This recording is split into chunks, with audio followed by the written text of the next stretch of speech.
무기징역 받은 사람이 재심 그 결정이 나가지고 재심 판결이 1심 났어요 현재까지. 네네네. 그래서 무죄 떨어졌거든요. 이런 케이스는 이제 우리나라에서 최초예요.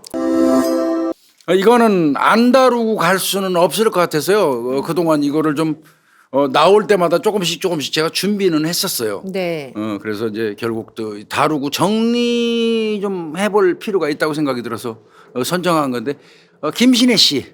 근래 바로 그 무기징역으로 대법원 그 확정 판결까지 났다가 무기징역 받은 사람이 재심 그 결정이 나가지고 재심 판결이 1심 났어요 현재까지. 네네네. 그래서 무죄 떨어졌거든요. 이런 케이스는 이제 우리나라에서 최초예요. 살인 사건에 구속돼 가지고 수감돼 가지고 이제 난 사람들은 재심 여러 결정. 건이 있죠. 뭐 윤석열 씨부터 시작해서 맞아요. 약천오거리 사건만 많이 있지만 네. 무기징역을 받았던 이제 무기수가 네. 예, 재심 결정 받아 가지고 풀려난 케이스가 처음이거든요. 네. 그래서 이제 그 내용을 좀 얘기를 해야 되는데 이건 사건 전반을 좀 이렇게 판단해 보지 않으면 안 될 것 같아서요. 그렇죠. 이 사건은 2000년도로 올라가야 돼요. 사건 자체가. 2000년입니다. 2000년. 그러네요. 2000년 3월 7일입니다. 네. 오전에 네. 2000년 3월 7일 오전에 전남 완도군에 있는 한 버스 정류장에서 네. 그 인근에 사는 그 52세의 남성이에요. 네. 김모 씨인데 네. 이 김 씨가 사망한 채 발견이 돼요. 사람이 사망을 했으니. 예, 버스 정류장 인근에서 그냥 쓰러져 있는 채 발견이 되는 거예요. 네. 이 김 씨 같은 경우는 버스 정류장에서 한 7km 정도 떨어진 데서 네. 그 집이 있대요. 거기서 거주하는 그러니까 그 동네 사람이죠. 그렇죠. 근데 이제 이분이 한쪽 다리를 잘 못 써요. 불편하셨어요? 그래서 이제 네. 지체장애 3급이에요. 그 김 씨가. 네. 이제 그분이 이렇게 이제 쓰러져서 사망한 채 발견이 됐어요. 이 시신을 최초로 발견한 분은 여성분인데 여성분이 이제 사람 쓰러져 있는 거 보고 경찰에다가 신고를 하신 거죠? 신고를 했던 거예요. 그러니까 그 동네 분이죠. 보신 네네. 분이. 다들. 그러니까 이제 즉시 현장에 경찰관이 출동을 해서 현장을 당연히 감식을 하겠죠. 네. 그때 이제 경찰이 최초에 판단했던 건 뭐냐면 네. 그분이 쓰러져 있는 주변에 그 자동차, 예. 승용차의 이 부서진 헤드라이트, 라이트 조각이 여기저기 흩뿌려져 있었어요. 그럼 뺑소니인가? 그러니까 이거 뺑소니 차가 사람을 때리면서 라이트가 깨지고 사람은 죽은 채 발견된 거구나. 그 도망간 해서 그 거구나. 조각을 주워다가 예. 대조를 하니까 현대 마르샤라는 옛날에. 차, 옛날 마르샤라고 괜찮은 차 있었어요. 네네. 그 마르샤 승용차예요. 어. 그래서 이제 이거 뺑소니 사건이다 하고 최초에는 생각을 한 거예요. 네. 뺑소니 사망 사건이죠. 네네. 특가법이라고 이제 보죠. 네. 그런데 이 문제가 생겼어요. 왜요? 시신을 검안을 했더니 예. 교통사고로 인한 사망자라고 누가 봐도 볼 수 없는 그런 상황이에요. 그 이유는 예. 헤드라이트가 깨져서 흩뿌려질 정도로 사람을 때렸으면 추돌한 지점에 골절이 되거나 적어도 외상이 나타나야 돼요. 있어야죠. 예. 근데 외상이 전혀 없어요. 또 그렇게 때렸으면 사람이 죽을 정도면 출혈이 있어야 돼요. 찢어진 상처라든지. 어디라도. 예, 근데 인근에 출혈도 전혀 없어요. 그러니까 이 시신에서 외상이 전혀 안 나요. 예, 골절 그다음에 열창이라든지 이런 게 전혀 없는 거예요. 출혈이 또 당연히 없고. 그렇다면 이거는 뺑소니 교통사고 사망 사건은 아닌 거예요. 그렇네요. 그래서 이 사건이 이제 묘하게 흘러가게 되는 거예요. 최초에는 그렇게 뺑소니를 그냥 봤어요. 뺑소니인 줄 알았는데. 그래서 이제 검안 결과가 그러니까 정식으로 부검을 했어요. 예. 국가수에서 당연히 부검했죠. 네. 부검을 해보니까 이 김 씨 같은 경우는 혈중 알코올 농도가 0.303%예요. 그러면 엄청 사망한 김 씨는 만만치 상태예요. 이건 그냥 만치도 아니고 진짜 만만치네요. 엄청 드신 거예요. 60kg 기준의 남성을 기준으로 대충 판단하면 네. 일반적으로 0.303 같으면 소주 5병 이상이에요. 그러니까요. 이거 엄청 높은 수치인데. 많이 드신 거예요. 예. 그러니까 그게 또 문제가 아니에요. 왜요? 술은 드실 수 있어요. 그럴 수 있죠. 근데 거기에 플러스해서 이분의 혈액 속에서 수면 유도제 어허. 우리 많이 얘기하는 독시라민 있잖아요. 네네. 독시라민. 이게 13.02 마이크로그램이 나왔어요. 이것도 좀 수치가 좀 많은 수치 아니에요? 그죠? 많은 겁니다. 네, 술과 이 정도의 이 많은 양의 수면 유도제를 동시에 복용했다? 이건 거의 사망 수준에 이를 정도거든요. 예. 그러니까 이 사건은 그러면 이건 뺑소니는 분명히 아니고 아니고 그러면 이거는 누군가 술에다가 약을 타가지고 아주 그냥. 이분을 살해한 다음에 그것만으로도 이렇게 해서 죽어요. 예. 그 이후에 그 시신을 버스 정류장 인근에다가 던져버린 게 아닌가, 유기한 게 아닌가 이런 식으로 이제 추정이 돼갖고 사건이 개시되는 겁니다. 그러니까 이제 살인 사건이다. 살인 사건이 되는 겁니다. 예. 근데 이것도 이제 나중에 설명드리겠지만 아주 명확하다고 저는 생각은 안 해요. 네. 자, 이제 이거 살인 사건 그러니까 이 약물과 술을 같이 동시에 먹였건 뭐 스스로 먹게끔 했건 어찌됐건 그걸로 인해서 사망한 사람을 네. 길거리에다가 버리고 간 네. 살인 사건으로 그 이제 이 성격 규정을 하는 거예요. 네. 그래서 이제 경찰이 당연히 수사에 들어가면 사망한 사람의 주변 인물들을 집중적으로 조사를 하게 되겠죠. 그렇겠죠? 예, 그렇게 조사가 들어갔어요. 예. 그러다가 경찰은 3월 9일 날 새벽 1시 10분경에 네. 새벽 1시 10분이에요. 네. 이 사건의 용의자로 그 당시에 23살의 여성 김신혜 씨를. 김씨 딸이에요. 사망한 사람의 딸. 네. 이 김신혜를 체포합니다. 긴급 체포해요. 물론 경찰이 가서 잡은 게 아니에요. 조금 이따 자세히 설명하겠습니다만은 네. 김신혜가 들어왔어요. 경찰로. 사수하러 경찰서로. 예. 그래서 김신혜를 거기서 긴급 체포를 해요. 그렇지 않아도 이거는 누군가 이 수면 유도제하고 술 섞어서 먹여가지고 치명 양이 된다. 예. 아주 그런데 그걸 한 사람이 이 주변에 있지 않을까 이렇게 생각하던 경찰 입장에서는 이거 맞는 거지 뭐야. 그렇죠. 어, 아니 그리고 무엇보다 자수를 하러 왔으니까. 그러니까 사건이 발생한 게 3월 7일인데 이틀 뒤에요. 예. 근데 이제 그 조금 이따 뒤에 얘기하겠지만 이틀 그 사이에 경찰이 수사하는 과정에서 동네에서 돌았던 여론 뭐 등등등등이 어쩌면 김신혜가 들어올 수밖에 없었던 그런 분위기가 형성됐었어요. 이제 그건 자세히 또 좀 설명을 할게요. 자, 김신혜를 체포를 합니다. 네. 그리고 수사당국이 발표를 해요. 검거했습니다. 네. 그 검거 내용은 뭐냐면 김신혜가 아버지를 살해한 이유는 아버지가 성추행을 했기 때문이다. 그것 때문에 열받아갖고 살해했다. 그리고 이제 이 얘기가 자세히 얘기한 내용이 뭐냐면 네. 이 사건이 발생하기 2달 전이면 2000년 1월 달이에요. 예. 1월 달에 김신혜한테는 이복 여동생이 있어요. 배다른 여동생이. 배다른 엄마만 다르네요. 예, 이복 여동생이 있는데 그 이복 여동생이 아버지 김 씨한테 강간을 당한 일이 있대요. 그럼 친딸을 강간했다는 소리잖아요. 그렇죠. 엄밀히 얘기하면. 그거를 그 이복 여동생이 김 씨한테 말을 했다는 거야. 네. 언니 나 아빠한테 강간당했어. 이 얘기를 들었는데 그 말을 들은 김신혜가 가만히 생각하니까 우리 아버지 이거 상습이네. 나도 내가 중학교 다닐 때 아버지가 나를 성추행하고 그러더니 그 벌은 못 고치고 또 동생한테까지 이런 짓을 했네. 그래서 거기서 열이 빡 갔다. 못 참겠다 이제. 이건 더 이상 못 참겠다. 아버지 죽여야겠다. 그런 마음을 결심을 하고 실행을 한 거라는 거예요 이번에. 이런 식으로 이제 경찰이 발표를 했어요. 네네네. 이거 일견 얘기 들어보면 이때 첩보도 나왔을 때 이런 폐륜이 다 있나 또 아버지 똑같은 인간이네 막 이런 말들 많았잖아요. 그렇죠. 이 사회적으로 일단 엄청 시끄러웠었어요. 딸이 아빠를 죽였다는 거에서 1차로 놀래고 근데 죽인 이유가 이렇게 친족 성폭행이 있었다. 딸들을 두 사람이나 뭐 예. 이거 성폭행했다 뭐 이래갖고 그때 충격이 컸잖아요. 예. 이런 발표를 한 거예요. 그러면서 이제 경찰이 조사를 더 한 거에 따르면 김신혜는 꼭 그것만 있는 것도 아니다. 하나 더 아버지 명의로 8개의 상해보험을 가입을 했더라. 그걸로 봐서는 돈 목적의 사망보험금 목적의 범행도 있다고 봐야 된다. 맞아요. 그러니까 복합적이라는 거예요. 그래서 사실 이 사건 났을 때만 해도 엄청 옛날이니까 아주 천하에 아주 그냥 몹쓸 그렇게 됐어요. 죽일 아주 그년 취급을 당한 거였죠. 사실은 돈 그렇게 때문에 아버지를. 그렇게 막 났어요. 그 당일날 김신혜가 이제 그런 식의 자백을 했어요. 3월 7일 날 새벽 1시경에 네. 아버지한테 수면 유도제 30알이 든 술을 갈아서 넣었대요. 네. 양주에다가 수면 유도제 그 독실아민이죠. 네네. 그거를 30알을 으깨 가지고 갈아서 거기다 넣고 아버지 이거 간에 좋은 약이라고 하면서 같이 이렇게 먹게 했다는 거야. 그리고 같이 아버지를 자기가 운전하는 차에 태우고 네. 드라이브를 이제 했다는 거야. 네. 그러다가 운전 중에 아버지가 이제 의식을 잃고 완전히 쓰러져서 그 떨어지니까 네. 버스 정류장 앞에다가 그 집어 던지고 음.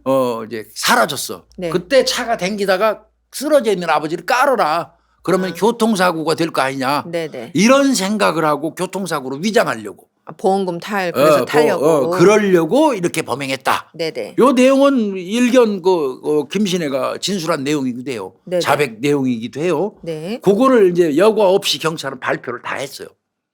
그 당시에 경찰은 김신혜가 보험 가입, 성추행 자백 외에 이제 이거 한 거 말고도 경찰이 이제 김신혜를 그 확실하게 범인으로 본 거는 네. 그러니까 김신혜가 들어와서 얘기한 거 보험 가입한 거 그다음에 뭐 성추행, 성폭행한 거 요거 김신혜가 얘기한 내용이잖아. 네. 그거 말고도 또 고모부가 들어왔었어요. 고모부. 김신혜의 고모부가 손잡고 들어왔었거든요. 네네. 그 김신혜의 고모부가 또 경찰에 진술한 내용이 있었어요. 뭐라고? 그 진술이 뭐였냐면 예. 김신혜가 고모부한테 그러더래. 신혜가 아빠가 그 여동생 강간한 거에 대해서 앙심을 품고 죽였다고 나한테 말했습니다. 그러니까 자기가 전원을 들었다는 거죠. 그러니까 김신혜한테 내가 그 얘기 다 들었어요. 고모부가 그 얘기를 경찰에 말했다는 거예요. 그럼 뭐 경찰 입장에서 의심할 이유가 없잖아. 본인이 자백한 데리고 내용 온 들었다는 고모부가 말도 얘가 있어. 그 얘기 했어요 나한테. 예. 그렇게까지 하니까 이건 뭐 그렇게 한. 근데 아마 일견 처음에 시작할 때는 아무 문제 없는 걸로 보였어요. 예. 뭐 다 끝난 거예요. 그냥 일사천리로 발표도 했잖아요. 천하의 그냥 못된 나쁜, 인간들로. 네. 그런데 이제 경찰이 그 조사를 하는 과정에서 처음에 일관성 있게 자기가 죽였다고 얘기하는 김신혜의 태도가 슬슬 바뀌기 시작해요. 이거는 이제 뭐 보도나 이런 데에서 얘기하는 거는 1심 재판할 때부터 그 김신혜가 부인하기 시작했다고 이렇게 나오는데 예. 내가 직접 담당 했던 사람한테 얘기 듣기로는요. 송치 직전부터 서서히 바뀌었어요. 기류가 바뀌었습니다. 그러니까 경찰 수사 거의 초기랑 말미 때부터 이미 이미 바뀌었어요. 그때부터 이거 바뀌었다는 뭔가 김신혜가 이거 뭐 이거 보도 나오는 거 보고 동네에서 지금 뭐 돌아가는 폼을 보니까 이건 자기가 예상했던 거 상상 이상이야 이게. 그렇죠. 엄청나게 파장이 크거든. 예. 그러니까 김신혜가 이거 좀 뭐가 이상한데. 해가지고 서서히 말을 바꾸기 시작해요. 예. 그게 이제 조금 두려워서 담당 형사들은 예. 야 이거만 갖고 자백만 갖고는 안 되겠어. 예. 얘 알리바이를 당일날 알리바이 같은 거를 아주 낱낱하게 초단위로 이거 해서 이거 보강하지 않으면 네. 나중에 문제될 수 있어 하는 걸 그런 감을 가졌대요. 가졌대요? 예. 그래서 이제 그 김신혜 알리바이를 또 집중적으로 당일날 행적을 깨거든요. 네네. 그런데 이제 의심점이 많았어요. 김신혜 알리바이가 좀 안 맞는다고 경찰이 느끼는 게 꽤 많았어요. 일단 그 여기서 안 맞는다는 건 범행을 했다고 보기에 조금 이상하네라는 거죠. 아니요. 그럼요? 김신혜는 서서히 이제 자백을 해놓고 아닌 것처럼 자꾸 얘기를 해가잖아요. 그래서 그게 이제 나중에 또 헛소리 한다고 생각했지 형사들은. 그러면 얘 빼도 박도 못하게 완벽하게 알리바이를 보자? 김신혜의 알리바이를 초단위로 해가지고 김신혜가 꼼짝 못하게 하자. 예. 이런 판단을 하고 김신혜의 당일날 행적을 봤던 아주 거예요. 초단위 분단위로 꼼꼼하게 분석을 해요. 그러다 보니까 경찰 입장에서 볼 때는 김신혜의 말이 안 맞는 게 많은 거예요. 얘 그냥 말만 바꾸지 지금 뻥치고 있네. 이렇게. 그래서 또 경찰은 이거 자신 있어. 또 이렇게 생각을 했어요. 네네네. 근데 그것도 이제 이 알리바이 조사하는 과정에 잠시 후에 얘기하겠지만 실수한 부분이 꽤 있어요. 문제가 있었다. 문제가 있었어요. 그럼에도 불구하고 경찰은 김신혜가 뭐 서울에서 내려와 가지고 자기 동생 외할머니 집에 전화할 때 동생이 언니 어디야 하고 물어보니까 이거 들어와서 이미 돌아다녔음에도 불구하고 거짓말 들어오기 시키고. 전에 입구에 뭐 검문소 앞이야 하고 거짓말했던 내용 이런 게 있어요. 그런 거 등등을 듣고 경찰이 확실하네. 다 들어와고 해집고 댕겨놓고 동네를 아직도 들어오지 않은 것처럼 지 동생한테는 검문소 앞이라고 거짓말하잖아. 알리바이 거짓말하는 거야 얘. 이런 식으로 인식을 한 거예요. 근데 이 알리바이 뭐 하면서 단편적인 한두 개 틀린 것 같고 단정하면 안 돼요. 그렇죠. 맞아요. 네. 근데 경찰은 이제 그렇게 생각한 것 같아요. 그래서 이제 그러니까 확실하네. 너는 끝났어. 뭘 딴소리야. 네. 김신의 알리바이 그 확실히 부실해. 제가 얘기하는 거. 그러니까 이거는 이제 구속해가지고 해도 하자 없어. 그래서 사건 종결해요. 그래갖고 검찰이 넘겨버립니다. 검찰 다 받아들였어요. 네. 그래 김신혜 얘 범이냐 이렇게 된 거예요. 그 뒤에 이제 좀 더 자세하게 수사 과정은. 네. 그래가지고 결국은 이제 재판에 넘어가요. 네네.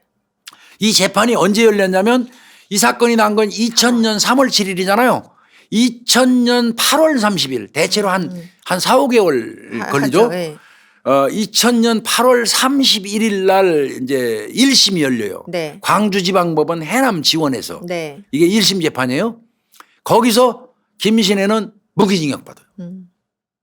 즉 말하면 김신혜가 이제 이때부터 1심 때부터 적극적으로 법정에서 부인하기 시작하거든요. 아니다. 사실은 아니라고. 나 자백 다 허위 자백이다. 다 허위라고. 네. 근데 이제 그 이전에 경찰은 감을 잡고 나름대로 알리바이 조사를 해서 갖다 붙였단 말이야. 예. 그런데 1심에서 이제 본격적으로 이게 이제 부인하기 시작하거든. 네. 그럼에도 불구하고 이때 1심 재판부도 장녀인 김신혜가 오랫동안 아버지로부터 성추행을 당한 것에 네. 앙심을 품고 그리고 보험금을 취득할 목적으로 네.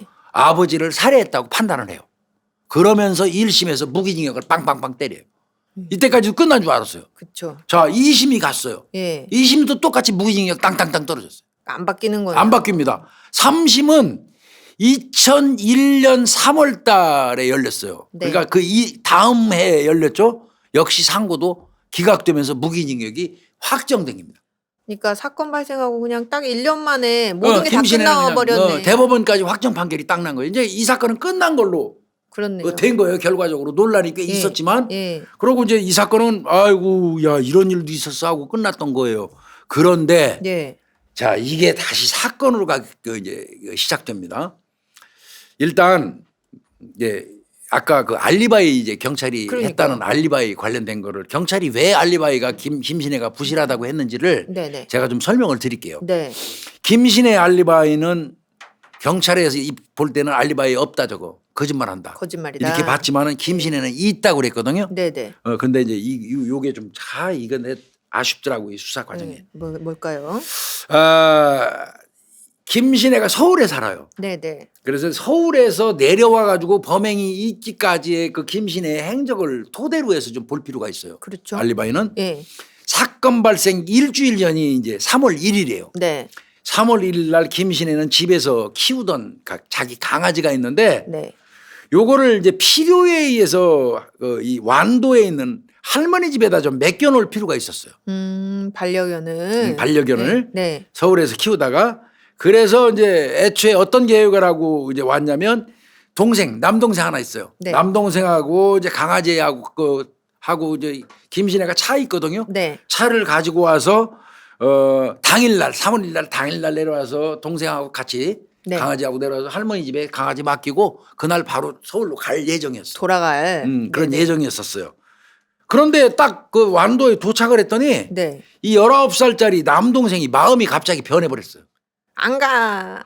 나 할머니 집에 더 있고 싶다고 뻑뻑 우기는 거예요. 이 동생이 좀 약간 이제 피곤해요. 이제 19살짜리니까. 예. 그러니까 김신혜 입장에서는 결국 남동생을 두고 너는 그럼 여기 있어. 내가 며칠 후에 너 데리러 올게. 그리고는 이제 혼자서 서울로 올라갑니다. 김신혜가. 네. 서울로 올라가요. 근데 이제 김신혜가 안 가고 있었어도 되는데 네. 서울로 간 이유는 물론 뭐 자기 생업이 거기 있기도 하고 그렇지만 네네. 이 자기 그 고향 친구가 아주 절친이 있는데 네. 광주에 살아 광주. 네. 광주에 살고 있는 절친이 이제 결혼을 했는데 예. 그 집들이가 한 4일 뒤에 있어. 3월 5일 날. 아. 그러니까 3월 1일 날 내려와서 강아지 맡기고 자기는 올라갔잖아. 네. 그 4일 날 내려와서 광주에서 또 가야 되니까. 집들이 끝나고 그때 동생을 데리고 올라가려고 작정을 한 거야. 어차피 여기 3월 5일에 광주 와야 되니까. 어차피 와야 되니까 온 김에 완도 들려서 이제 동생 데리고 올라가면 돼. 그러니까 그 사이에 너는 저 할머니 집에서 놀고 있어라. 그런 거야. 그래서 이제 자기 딴에는 3월 5일 날 집들이 하는 데 가서 하루 있고 네. 그 다음 날 6일 날 완도 가서 남동생 데리고 이제 이렇게 오면 된다고 생각을 한 거예요. 네. 그래서 실제로 그러려고 했어요. 네. 자, 3월 5일 날 이제 광주로 가려고 새벽에 네. 일어났어 김신혜가 네네. 서울에서. 아 근데 자기 집 앞에 세워놨는 차를 어떤 놈이 와가지고 차를 꽝 받고 다 부실해 놓고 왔네. 아이고. 예. 그리고 도망가 버렸어. 그러니까 야 이거 내려가야 되는데 지금 차 그렇죠. 타고 지금 당장 가야 되는데 당일인데. 당일날. 예. 그래가지고 할 수 없이 그 부서진 차를 신고해놓고 네. 공업사에 맡겨가지고 수리를 이제 하다 보니까 광주 내려갈 시간을 놓쳐버린 거예요. 오래 걸리니까. 차. 당일날 그래서 못 갔어요. 예. 그래서 이제 그날 할 수 없이 광주 친구는 기다릴 거 아니야. 그렇죠. 그 친구한테 전화를 해가지고 야 나 오늘 차가 이렇게 부서져 갖고 어떤 놈이 이래가지고 나 내일 갈게 내일. 3월 6일에. 내일 아침에 출발해서 저 차 고친 다음에 그 광주로 갈게 이렇게 이제 전화를 해요. 네. 그런데 네. 그 다음 날도 김신혜 광주로 못 가요. 왜요? 왜 못 갔냐면 광주에 왔던 이제 다른 고향 친구들 있잖아. 완도에서 올라온 친구들. 집들이 이미 갔던 집들이 친구들. 왔던 친구들. 얘들이 전부 집으로 갔대 또.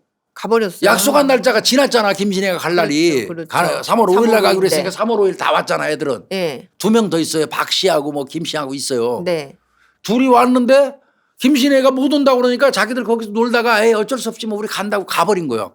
그러니까 광주 친구가 야 너 기다리다가 네가 약속 안 지키는 바람에 친구들이 전부 집으로 갔어. 그렇게 이 말을 전해주니까 혼자가 또 가기 애매하죠. 혼자 가기 애매하지. 네. 그러니까 할 수 없이 네. 광주 가는 그 방문을 나중에 그러면 기회 되면 갈게 하고 친구한테 전화를 하고 네. 이제 할 수 없이 남동생이 있는 완도로 이제 바로 그냥 가야 되겠어. 예, 예. 그래서 완도 할머니 집에다 전화를 겁니다. 예. 전화 걸어갖고 나 내일 할머니 광주로 못 가게 됐어. 그냥 버스 타고 애 좀 그냥 올려보내주면 안 될까? 내가 광주 가는 김에 동생 데리고 오려고 그랬는데 할머니 내가 광주를 못 가게 됐어. 거기까지 그러니까 내가- 할머니 걔 좀 서울 가는 버스 태워주면 안 될까? 내가 그 저 통장에다 입금시켜줄게 차비는. 왔다 갔다 하기다가 너무 힘드니까. 응. 그렇게 이제 얘기를 했어. 네. 그런데 이 남동생이 또 막무가내야. 왜요? 누나가 와야 된대요. 이 남동생이 이것 때문에 굉장히 마음 상해했다고 그러더라고 이 사건 나고 나서. 괜히 내가 막무가내로 버텨서 누나가 와서 나 태워가라고. 음. 그러니까 동생한테는 엄청 잘하는 그 누나네요. 아끼는 누나야 김신혜가. 동생이 또 막무가내로 누나가 내려와서 데려가라고 방방 뜨니까 알겠다고 그러고 승낙을 하고 다시 또 친구한테 전화해. 어차피 또 가야 되니까. 네. 야, 나 니네 집에 이제 저 동생 그냥 버스 타고 올라오라고 그러고 말하려고 그랬더니 동생이 끝까지 부득부득 나 태우러 오래 완도로. 그러니까 내가 이왕 완도 내려가는 길이니까 나 가는 김에 혼자라도 들른다 이거죠. 동생 데리러 가는데 내가 동생 데리고 올라오면서 광주 잠깐 들려서 니네 집에 좀 들릴게. 얼굴이라도 볼게. 얼굴이라도 볼게. 미안해. 이제 이 얘기를 한 거예요. 김신혜가. 네. 참 이게 꼬이려니까 이렇게 꼬이더라고. 그러니까요. 이게 계속 왔다 갔다 왔다 갔다 이 이러네. 작은 사실 하나하나가 이 사건이 묘하게 배배 꼬인 결과가 됐어요. 그리고는 이제 그 광주 친구가 그래 오케이 그럼 네 동생 데리고 오면서 잠깐 들려 이제 얘기했을 거 아니야. 네. 그러니까 이제 김신혜가 자기보다 먼저 집들이 왔다 갔던 친구들이지. 완도 이미 사는 왔다 친구들. 간 친구들. 네. 그 친구들한테 또 전화를 해. 권 씨하고 박 씨야. 네. 그 두 사람한테 전화를 해. 야 오늘 밤에 내가 저 완도 가. 야 니네들 거기 가서 니네들 얼굴도 좀 보려고 그랬는데 니네들이 먼저 가는 바람에 못 봤는데 내가 안 갈래다가 동생이 데리라고 땡깡을 뗐으니까. 부리니까 내가 할 수 없이 완도로 가야 돼. 그러니까 간 김에 니네들 얼굴도 좀 보자. 이제 이러면서 완도로 가니까 그 친구가 아마 구두가게에서 일했나 봐. 네네. 거기서 만나기로 약속을 정해요. 아 그러니까 이제 3월 6일에 음. 그 광주에 있는 친구한테는 내가 다음 날 동생 픽업해서 다음 날 가면서 너한테 들를게 해놓고 완도에 사는 친구들한테는 오늘 밤에 만나자. 그렇지. 그래야지 한 그 다음 날 이제 동생 데리고 가면서 만나니까. 광주 가고. 다 만날 수 있는 거지. 그렇죠. 그 김신혜는 3월 6일 날 이제 18시경에 네. 그때까지 차가 제대로 안 돼갖고 렌트를 해요 차를. 결국은. 그래서 렌트 차를 타고 출발을 합니다. 네네. 저녁 6시경에 3월 6일 날. 늦게 출발했네. 늦게 출발했어요. 그게 아마 차가 곧 되네 안 되네 하면서 이게 안 됐던 것 같더라고요. 되면 내 차 가지고 가려고 보험회사에서 했는데. 렌트를 해준 것 같아요. 네네네. 그래서 저 일정이 늦어진 관계로 늦게 출발한 거예요. 네. 그래서 오다가 대전 부근에 있는 한 휴게소에서 네. 요거 중요해요. 알리바이 때문에. 아마 추정컨대 주감휴게소 아니면 벌곡휴게소 둘 중에 하나로 추정이 돼요. 이제 서울에서 완도 네. 가는 경로에서 예. 대전쯤에 있는 호남선을 경- 타는 예, 그 지류니까. 휴게소라면. 거기에서 잠깐 멈춰요. 네. 그리고 거기에서 아버지한테도 전화를 해요. 그 당시에 전화를 걸었을 때 아버지는 어디 있었냐면 네. 동네 주민 2명하고 집에서 술 마시고 있었어. 네네. 한잔 하고 있는데 딸이 전화가 들리고 온 거야. 네네. 그때 이제 김신혜가 지금 아버지 동생 데리러 갈 겸 아버지 뵐 겸 네네네. 완도 내려가는 중이라고 얘기를 했어요. 네. 그러니까 아버지가 그래 조심해서 내려와. 야 그리고 너 오면 집에 닭죽 쏘놓을 테니까 닭죽을 좋아했대요. 네. 닭죽 쏘놓을 테니까 그거 먹어. 요렇게까지 얘기하고 통화를 끝냈어. 그때 옆에 있던 그 두 사람 같이 술 먹던 사람들도 네. 아버지가 계속 술을 먹으니까 네네. 아 그만 먹어 이제. 딸도 온다는데. 딸도 온다는데 좀 적정히 마셔. 네. 이렇게 이제 만류까지 했었어요. 그러니까 이런 사람들이 다 김신혜의 알리바이하고 연관되는 거예요. 지금. 그렇죠. 아까 권 씨, 박 씨 친구, 광주에 있는 친구, 이 아버지랑. 아버지 옆에 있던 사람들, 네. 요게 지금 알리바이하고 연관되기 때문에 제가 이걸 지금 구체적으로 설명드리는 거예요. 네네네. 이제 이렇게 술 좀 적게 먹으라고 얘기했다는 거예요. 그리고 이제 결국 그 다음 날이 돼서 도착한 거는 3월 7일 날 00시 55분경 이게 밤 12시 넘어가지고 이제 완도에 도착했어요. 그러니까 거의 한 7시간 정도 걸린 그렇죠. 거네요. 이게 아버지가 시신으로 발견되기 5시간 전이에요. 허허, 네네네. 그 이제 완도에 도착을 했어요. 자, 그러면 김신혜는 바로 집으로 갔어야 되잖아. 네. 여기 또 꼬인 거야, 김신혜가. 왜요? 집으로 가지 않고 마을 입구에서 공중전화로. 이것도 경찰이 또 엄청 의심을 해요. 왜 그렇게 했느냐? 마을 입구 공중전화로 제일 먼저 누구한테 전화하면 구두가게에서 만나기로 했던 친구인데 이미 1시가 다 새벽 1시가. 그러게 말이에요. 여러 가지가 꼬인 거야. 내가 볼 때는 휴게소에서 한잠 잤어. 피곤해갖고. 막 신경 엄청 쓰였잖아. 전날부터 차 부서지고 난리치고 새벽에 일어나고. 가네 막. 마네 막. 그랬던 것 같아. 그러니까 새벽 1시가 다 돼가지고 거기 도착을 해서 친구 박 씨한테 전화를 하는 거야. 만나기로 한 친구한테. 네. 근데 박 씨는 이미 늦은 시간이잖아. 새벽 1시니까. 야 너무 늦었어. 내일 보면 안 되냐? 내일 보자. 신혜야 내일 보자. 너무 피곤하다. 이렇게 된 거예요. 예. 그래 미안해. 그러고 내가 너무 늦었으니까. 그러고는 또 다른 친구 권 씨 있잖아. 네네. 그 친구한테도 전화를 했는데 그 친구하고는 전화 연결이 안 됐어요. 안 받아서 자느라. 자, 요런 알리바가 있어요. 네. 그러니까 이제 친구들하고 모임 만나면 이제 포기를 했어. 네. 포기를 하고 아버지한테 이제 전화를 다시 걸었어. 저 왔어요 하고. 예. 근데 아버지 전화 안 받아. 어허. 1시니까 잘 수도 있지. 예. 그래서 전화 안 받아. 할 수 없이 할머니 집으로 전화를 합니다. 이제. 네. 할머니하고 아버지는 따로 살아요. 할머니 집으로 전화를 해요. 네. 그랬더니 그때 전화 받은 동생이 아까 처음에 제가 서두에 말씀드렸던 아버지한테 강간당했다고 하는 이복 여동생. 걔는 네네. 따로 사는 거예요, 아버지하고. 그러네요. 18살이에요. 이 이복 여동생이 전화를 이제 받아요. 네. 그래가지고, 언니한테 그렇게 얘기해요. 아이고, 조금 전에 아빠 와가지고 막 술 주정하면서 할아버지, 할머니하고 싸우고 아주 뒤집어 놓고 갔어. 이 얘기를 해요. 그러니까 아버지 전화 안 받으셨구나. 그래서 안 받은 거야. 그런데 이제 그 얘기를 이제 하니까 아버지는 또 왜 그런다니 이제 뭐 이렇게 하면서 하고 있었어요. 이거 큰일 났네. 그러면 아버지 집에 가려고 그랬거든. 그 전화만 끝나고 아버지 집 가서 자려고 그랬는데 이거 아버지 술 취해갖고 그러고 와갖고 아버지 술이 많지. 아버지가 술 먹으면 또 주사가 심해요. 그게 할머니 할아버지랑 막. 그러고 갔으니까 아버지 집에 가려고 하는데 이게 좀 안 되겠어. 안 되겠어. 안 되겠다고 생각이 들었어. 이제 이런 생각을 하면서 어디로 가지? 이제 멈칫 하는 사이야. 그렇죠. 전화 통화하면서 예. 그때 여동생이 턱 물어봐요. 예. 그런데 언니는 지금 어딘데?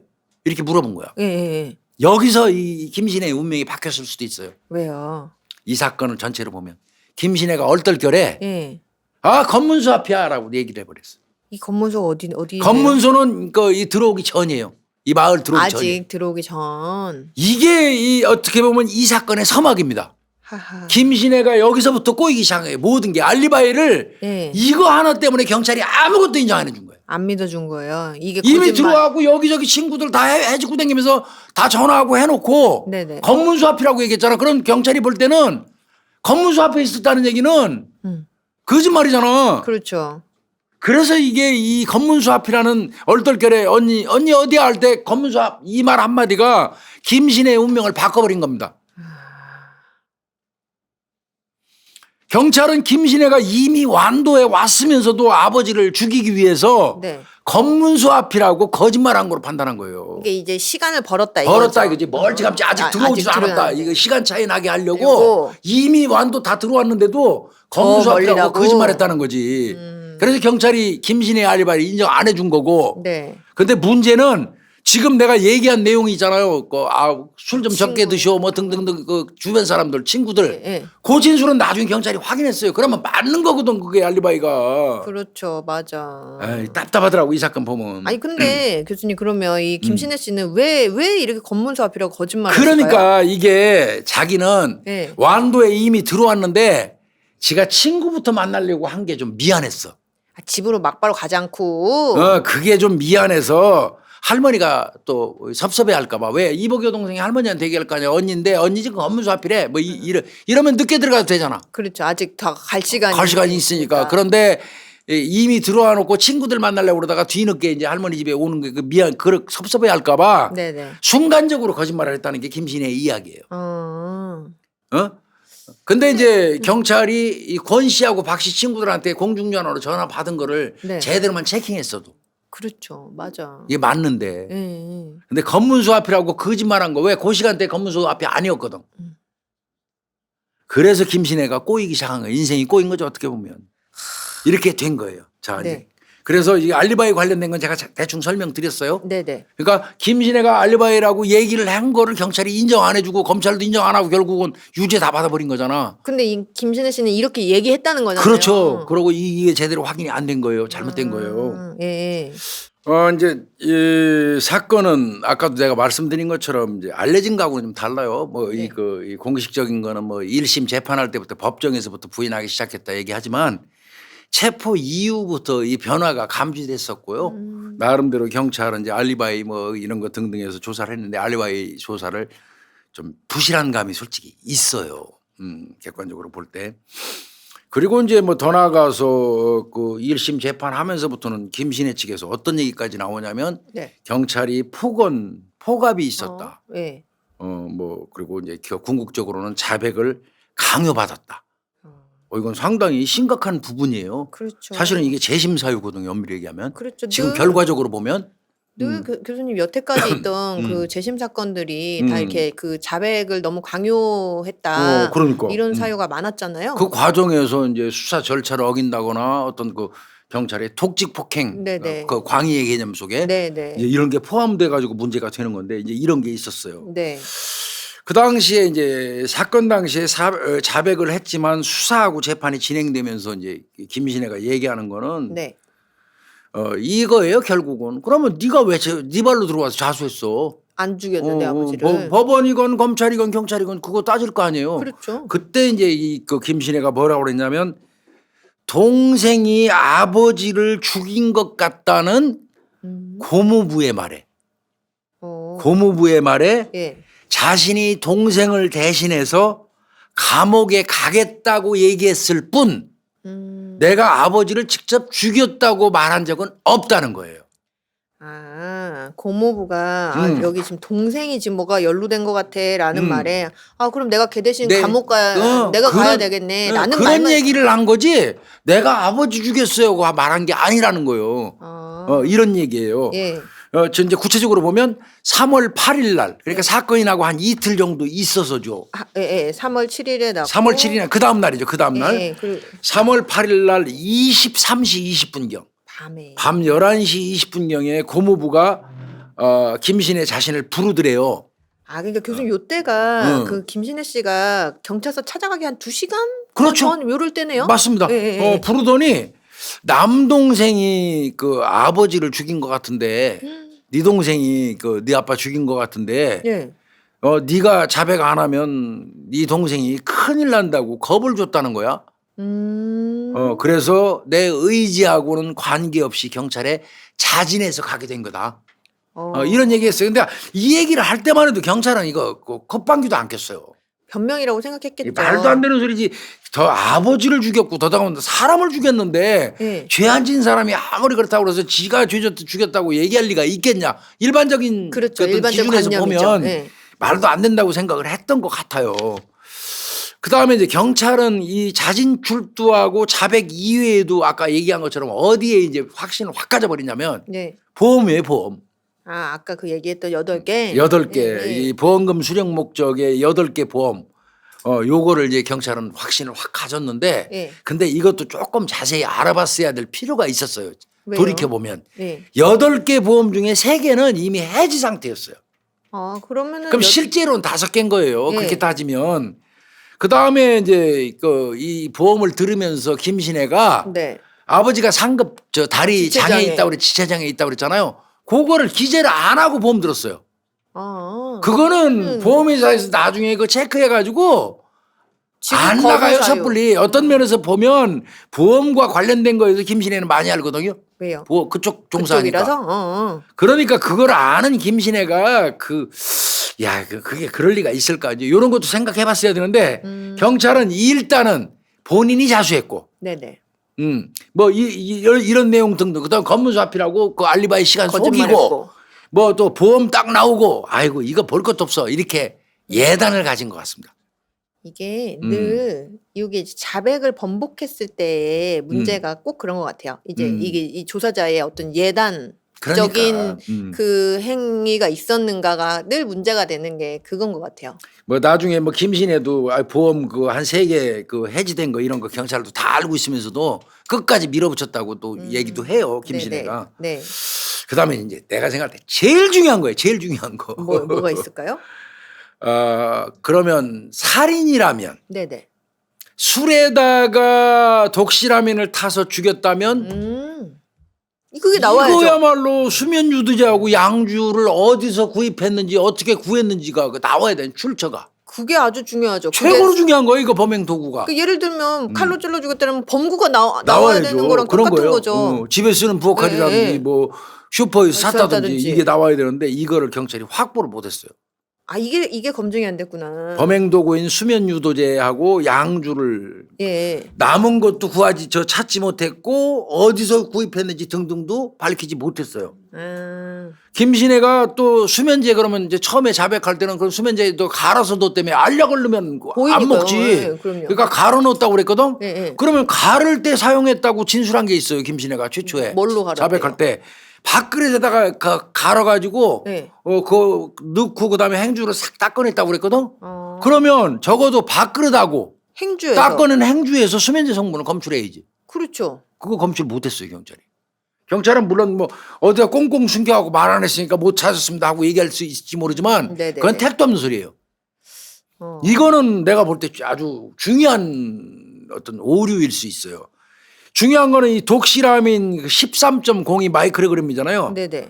이게 시신에서 검출됐는데 예. 이 양이 검출되려면 30알보다 훨씬 많은 한 100알 정도가 돼야 된다. 그러니까요. 교수님 13.02가 이거 되게 많은 엄청난 양이에요. 거래요 이게. 예. 그래서 이 부분이 이게 사건이 진짜 이거 좀 뭔가 잘못 돌아가고 있는데 아마 조금 생각한 사람이라면 이거 생각해 봤어야 돼요. 요게 네. 배갈. 물론 이제 이거 관련돼서 또 할 얘기가 있어요 이따가. 네네네. 이제 하여튼 그 부분이 있고요.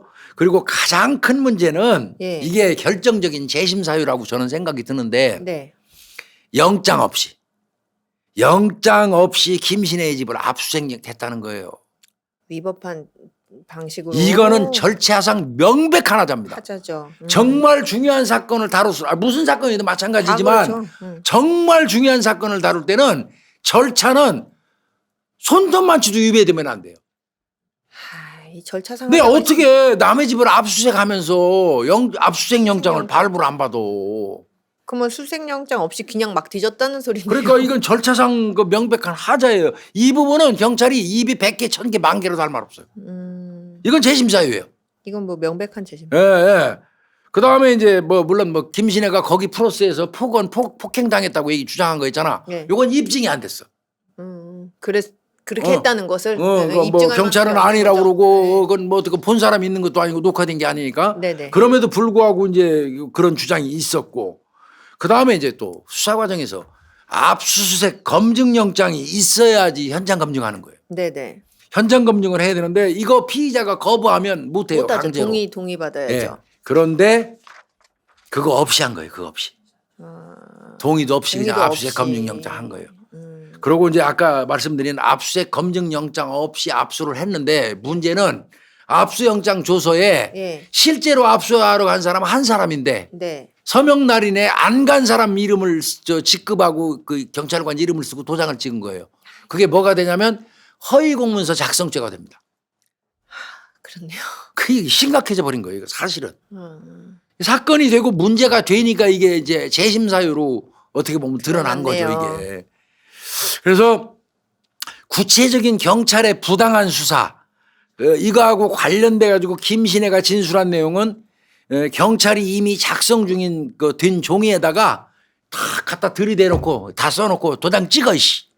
그러니까 이 다 판을 이미 해놓고. 다 짜놓고 거기서 경찰에서 짜놓고 너 다 써놓고 그 도장 찍어. 뭐 그래서 안 한다고 그러니까 뺨을 때리고 머리를 때리면서 이 강제로 끌어다가 지장을 찍었대. 요게 이제 구체적인 그 경찰의 폭언 폭행 그 사례예요. 김신혜가 제시한. 김신혜 씨가 이야기하는 내용인 거죠. 예. 근데 당연히 경찰은 그런 사실 없다고 없다고 그러고 하겠죠. 그 부분 관련돼서는 명백히 입증은 어려운 것 같습니다. 그 부분은. 네네. 그렇지만 이거를 제외해도 제가 말씀드린 것처럼 압수수색 영장이 없는 가택수색. 그게 가장 문제네요. 예. 그리고 그 거부하는데 현장 검증. 이거는 절차상 중대한 하자입니다. 이건 이 뭐 명백한 이건 재심 사유예요. 명백하네요. 그러면 재심 사유 이제 재심과 관련돼서 볼게요. 네네. 김신혜 사건이 이제 막 이렇게 부각이 됐잖아요. 네네. 난리 났어요. 김신혜 관련돼서. 그리고 김신혜가 교도소에 수감돼 가지고 무기징역을 받았으면 나가서 일을 해야 되잖아. 징역이니까. 예, 노역해. 끝까지 나는 죽인 적 없다. 이러면서 어떻게 보면 외로운 투쟁을 한 거예요. 나는 무죄가 아니기 때문에 강제 노역할 이유가 나 없다. 노역 못한다. 나 징역 아니다. 그러고 뻗댄 거예요. 이게 시끌시끌해졌어요. 그게 아름아름 다 퍼지고 뭐 이러다 보니까 네. 이게 결국은 2015년 2월 달에 이 대한 그 변호사협회에서 개입하기 시작해요. 만나고 그랬던 거예요. 네네네. 그리고 변호사협회에서 공식 보도를 통해서 김신혜 사건에 대한 15년 전 재판 기록과 네. 증거들을 자기들이 검토를 했대. 예. 그랬더니 그 결과 경찰의 반인권적인 수사가 이루어졌다는 걸 우리가 알 수 있게 됐다. 여기서 자신 있게 변협에서 발표할 수 있었던 거는 딱 떨어지는 아까 그거. 압수수색 검증영장이에요. 없는 거. 이거는 뭐 죽었다 깨어나도 사실이니까.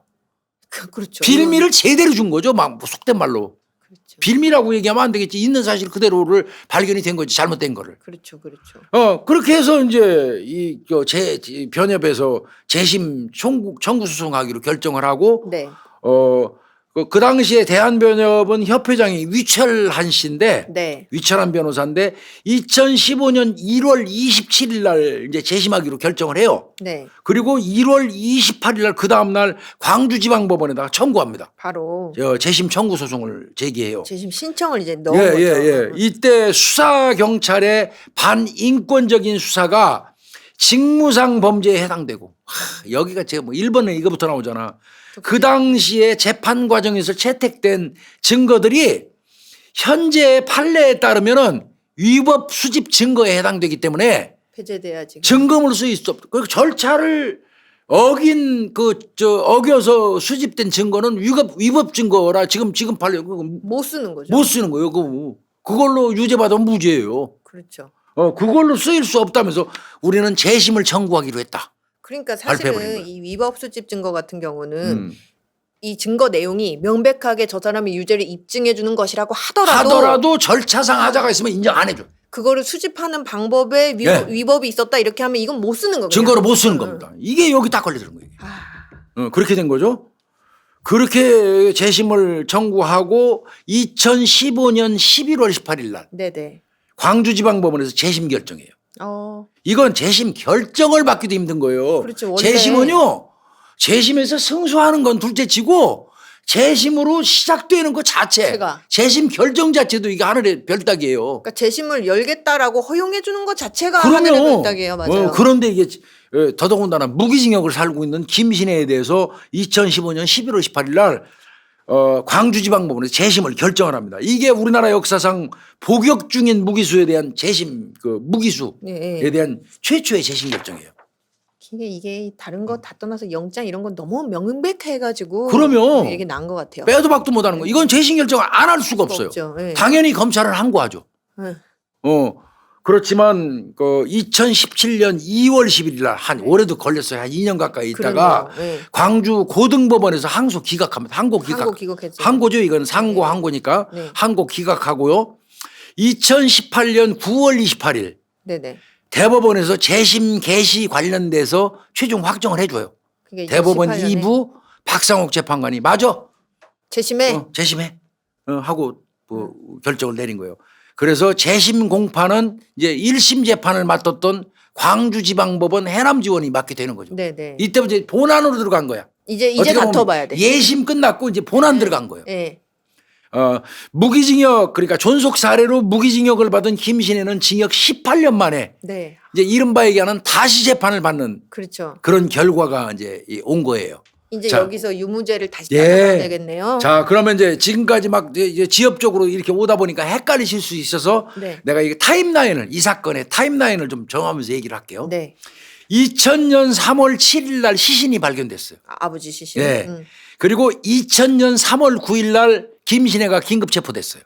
찾아가가지고 자수해서. 자백해서. 그 다음에 2000년 8월 31일 날 김신혜가 거짓 진술을 했다면서 무죄 주장했지만 해남지원에서 무기징역 선고에 1심. 그리고 2001년 12월 28일 날 그 이듬해 네네. 광주 고등법원에서 항소 기각해요. 2심. 2심 또 역시 무기징역.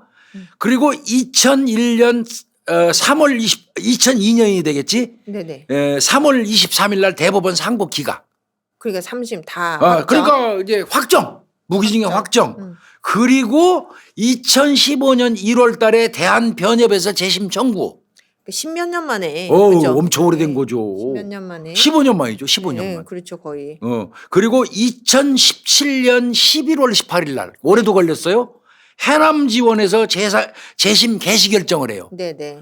그리고 2017년 2월 17일 날 2018년이 되겠네. 2월 10일 날 그쵸. 광주고등법원에서 검찰 항고 기각하고. 네. 네. 그리고 2018년 9월 28일 날 대법원에서 상고 기각해서 재심이 최종 결정되는 겁니다. 그러니까 사건 나고 18년 만에 그렇습니다. 다시 해라라는 게 결정이 났네요. 이렇게 복잡해요. 오는 과정이. 자, 이 증거, 이 경과를 좀 더 구체적으로 좀 설명을 해볼게요. 네. 1심 재판 때부터 아까 김신혜는 진술 번복했다고 그랬잖아요. 나 거짓 자백했다고. 아니다. 허위 자백입니다. 나 아닙니다. 1심부터 본격적으로 얘기한 거예요. 물론 그 전에 징후 있었다고 얘기했지만 네네. 그러면서 경찰에서 자백했던 이복 여동생에 대한 아버지 강간 네. 그리고 나에 대한 그 아버지의 성추행 네. 솔직히 말해서 그거 없었다. 전혀 없었던 일이다. 말도 안 되는 얘기다. 내가 그렇게 자백할 때는 그렇게 주장하기는 했는데 그거 그걸 없었던 이제 일이다? 빌미로 삼으려고 내가 했지만 자백할 때 자백한 이유를 대야 되니까 그 뭘 그냥 내가 그 강간을 핑계로 내가 자백했지만 그런 일 없다. 사실은 동생 강간 당한 거 없고 나도 아버지한테 당한 거 없다. 이렇게 주장을 했어요. 네네. 반면 검찰은 아버지 명의로 된 그 8개의 생명보험 네. 그다음에 집에서 이때 발견된 게 뭐가 있었냐면 이게 아주 중요해요. 뭐예요? 김신혜의 메모장이 하나 발견이 돼요. 메모장이. 아까 그 압수수색 저거 없이 했던 거기서? 그때 예. 메모장이 발견됐는데 그 메모장을 근거로 해가지고 네. 1심에서부터 승소해서 대법원까지 가거든요. 사실은. 무슨 내용일까요? 그거 좀 이따 설명드릴게요. 예. 그 메모장에 김신혜가 범인이라고 그 유추할 만한 내용이 너무 그 아주 핵심적인가 명백해서 봐요. 예. 그래서 이제 그게 1심부터 대법원까지 무기징역 가는데 기여를 했어요. 그러니까 김신혜는 성폭행 성추행 없었어요. 나 허위 자백한 거예요. 네네. 보험 관련된 것도 아까 얘기했잖아요. 해지된 게 더 많아요. 뭐 이렇게 얘기했지만 네. 다 안 들어줬어요. 그 메모지가 딱 발견되니까 추가 알리바이도 말이 안 된다고 받고 네. 추가로 메모장 발견했는데 내용 보니까 네가 100% 맞아. 이런 확실하죠. 식으로 확정하고 기소해버려 가지고 네. 형이 최종적으로 확정이 돼버렸던 거 아니에요. 네네. 그럼에도 불구하고 아까 제가 말씀드린 것처럼 교도소 수감대에서부터 경찰에 강압수사 주장하고 뭐 이러면서 난 아니다. 난 너무 죄인 억울하다. 아니니까 징역 못 받아. 그리고 노역 안 나갔어요. 거부하고. 이게 이제 변협 귀에 들어가고 2015년도에 변협에서 재심 청구한 거고요. 네네. 다시 말씀드리지만 그 변협에서 재심 청구를 할 수 있었던 최고의 근거는 뭐였냐면 네. 압수수색 영장 때문에요. 그거 없는 상태로 2인 1조가 원칙인 그 압수수색 규정을 어기고 혼자서 압수수색하고 나서 둘이 한 것처럼 서명 날인해 갖고 허위 공문서 작성을 해버린 거예요. 이건 뭐 아주 진짜 근데 일선에서 이거 조심해야 돼요. 저도 일선에서 근무할 때 내가 원래 피의자 신문 조서를 받아도 내가 홍주진을 데려다가 이제 조서를 받아. 네. 원래는 피의자 신문 조서를 받을 때는 형사 혼자 받는 게 아니에요. 네, 한명더 2인 있어야죠. 1개조예요.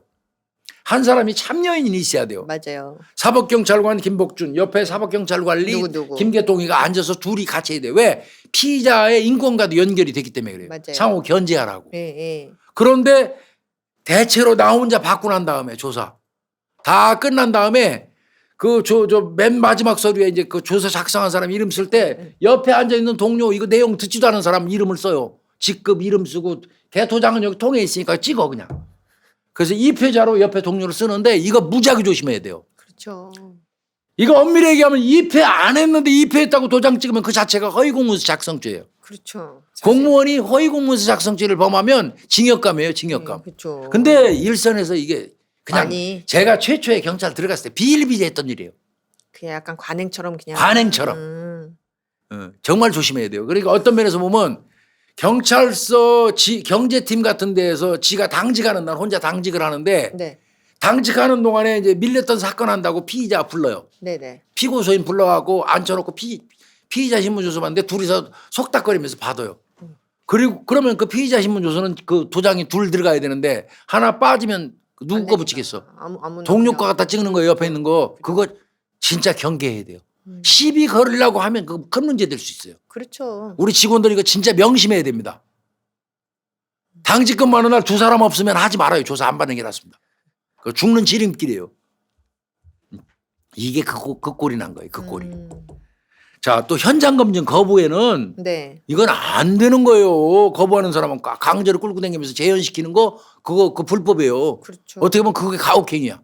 그렇죠. 안 한다고. 그런 하는데. 거를 그러니까 이 뭐 변호사협회에서는 적어도 재심 개시 결정 사유에는 그냥 똑 떨어진다고 본 거예요.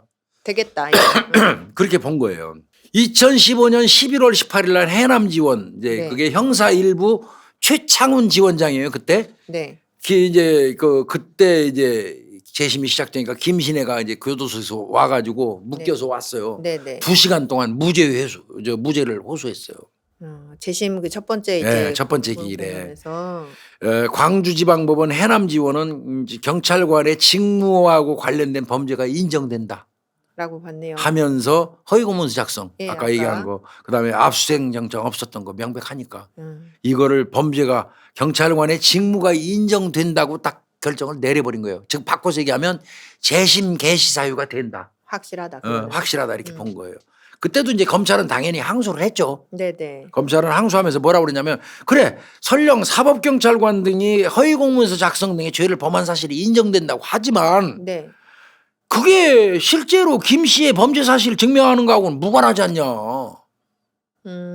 죄는 죄고 네. 경찰관이 그 하는 과정에서 잘못된 거 그거하고 이게 연관시키냐 그러는데 그건 말이 안 되죠. 그렇죠. 이거는. 근데 이제 일견 보면은 또 뭐 그 얘기도 일리는 있어 보이죠. 죄진 근데 것과 이게 뭐 그 절차 위반한 게 뭔 근데 그건 형사법의 안 그 되죠. 정신이 아니죠. 예. 그러니까 광주 이제 그 1심에서 그렇게 그 검찰이 주장했지만 예. 항고심이죠. 항고심. 예. 광주 고등법원은 재심 개시 그 절차 관련해서 이거는 예심, 재심을 할 건지 말 건지 이거 할 때는 본심하고 다르다. 그 예심인데 예심에서는 보는 거는 뭐냐면 재심 사유가 있는지 여부만 본다. 실체적으로 죄가 있는지 여부 안 따진다 이거요. 그렇죠. 재심을 할지 말지 결정할 때는. 이게 문제가 그 과정상의 문제가 있어서 이걸 다시 음. 판단해야 될 사유가 있나 없나 그것만 검토해. 우리는 그것만 본다. 이건 지금 예심 과정에서는. 이거 유죄냐 무죄냐 이건 우리는 안 봐. 봐. 그러니까 개시해, 재심해. 이렇게 한 거예요. 음. 그래서 여기서 봐야 될 게 형사소송법 제420조 제7호를 봐야 돼요. 네. 이거 내가 강의 많이 했는데 직원들한테 예. 수사에 관여한 검사나 사법경찰관이 네. 그 직무에 관한 죄를 범한 것이 예. 확정 판결에 의해서 증명된 때에는 재심이 가능하다. 이거 아까 직무 예. 관련 범죄 인정. 비록 죄를 유죄 확정이 돼서 가서 살고 있어도 그 사람 사건을 조사하는 과정에서 검사나 경찰관 즉 말하면 수사 이 기관이 네네. 그 직무를 하는 과정에 그 어떤 죄를 범한 게 있으면 직무하고 관련된 죄를 그 직무에 관련된 죄를 허위 범했잖아. 정보. 압수수색 영장이라든지 예, 이런 거. 예. 그런 죄를 범한 게 확실하게 증명이 되면 예. 그거는 재심이 가능하다고 형사소송법 420조 제7호에 명기가 돼 있어요. 아주 그냥 법조항으로 그냥 똑 떨어지게 했었어요. 그러니까 정말하면 수사 과정에서 위법성만으로도 재심 결정이 가능하다는 거예요. 그렇죠. 요거에 걸려버린 거예요. 이건 뭐 빼도 박도 못하게 그냥. 그러니까 결국 이게 재심 결정이 대법원까지 가가지고 통과가 돼버린 거지. 그렇죠. 자, 재심은 이제 필연적으로 돼버린 거고요. 그래도 교수님 있잖아요. 이게 이렇게 확실한 게 있으니까 이만큼밖에 안 걸린 거예요. 이거 맞아요. 더 원래 이런 거 한참 없으면 걸려, 한참 걸려. 막 몇 년 예. 막 예.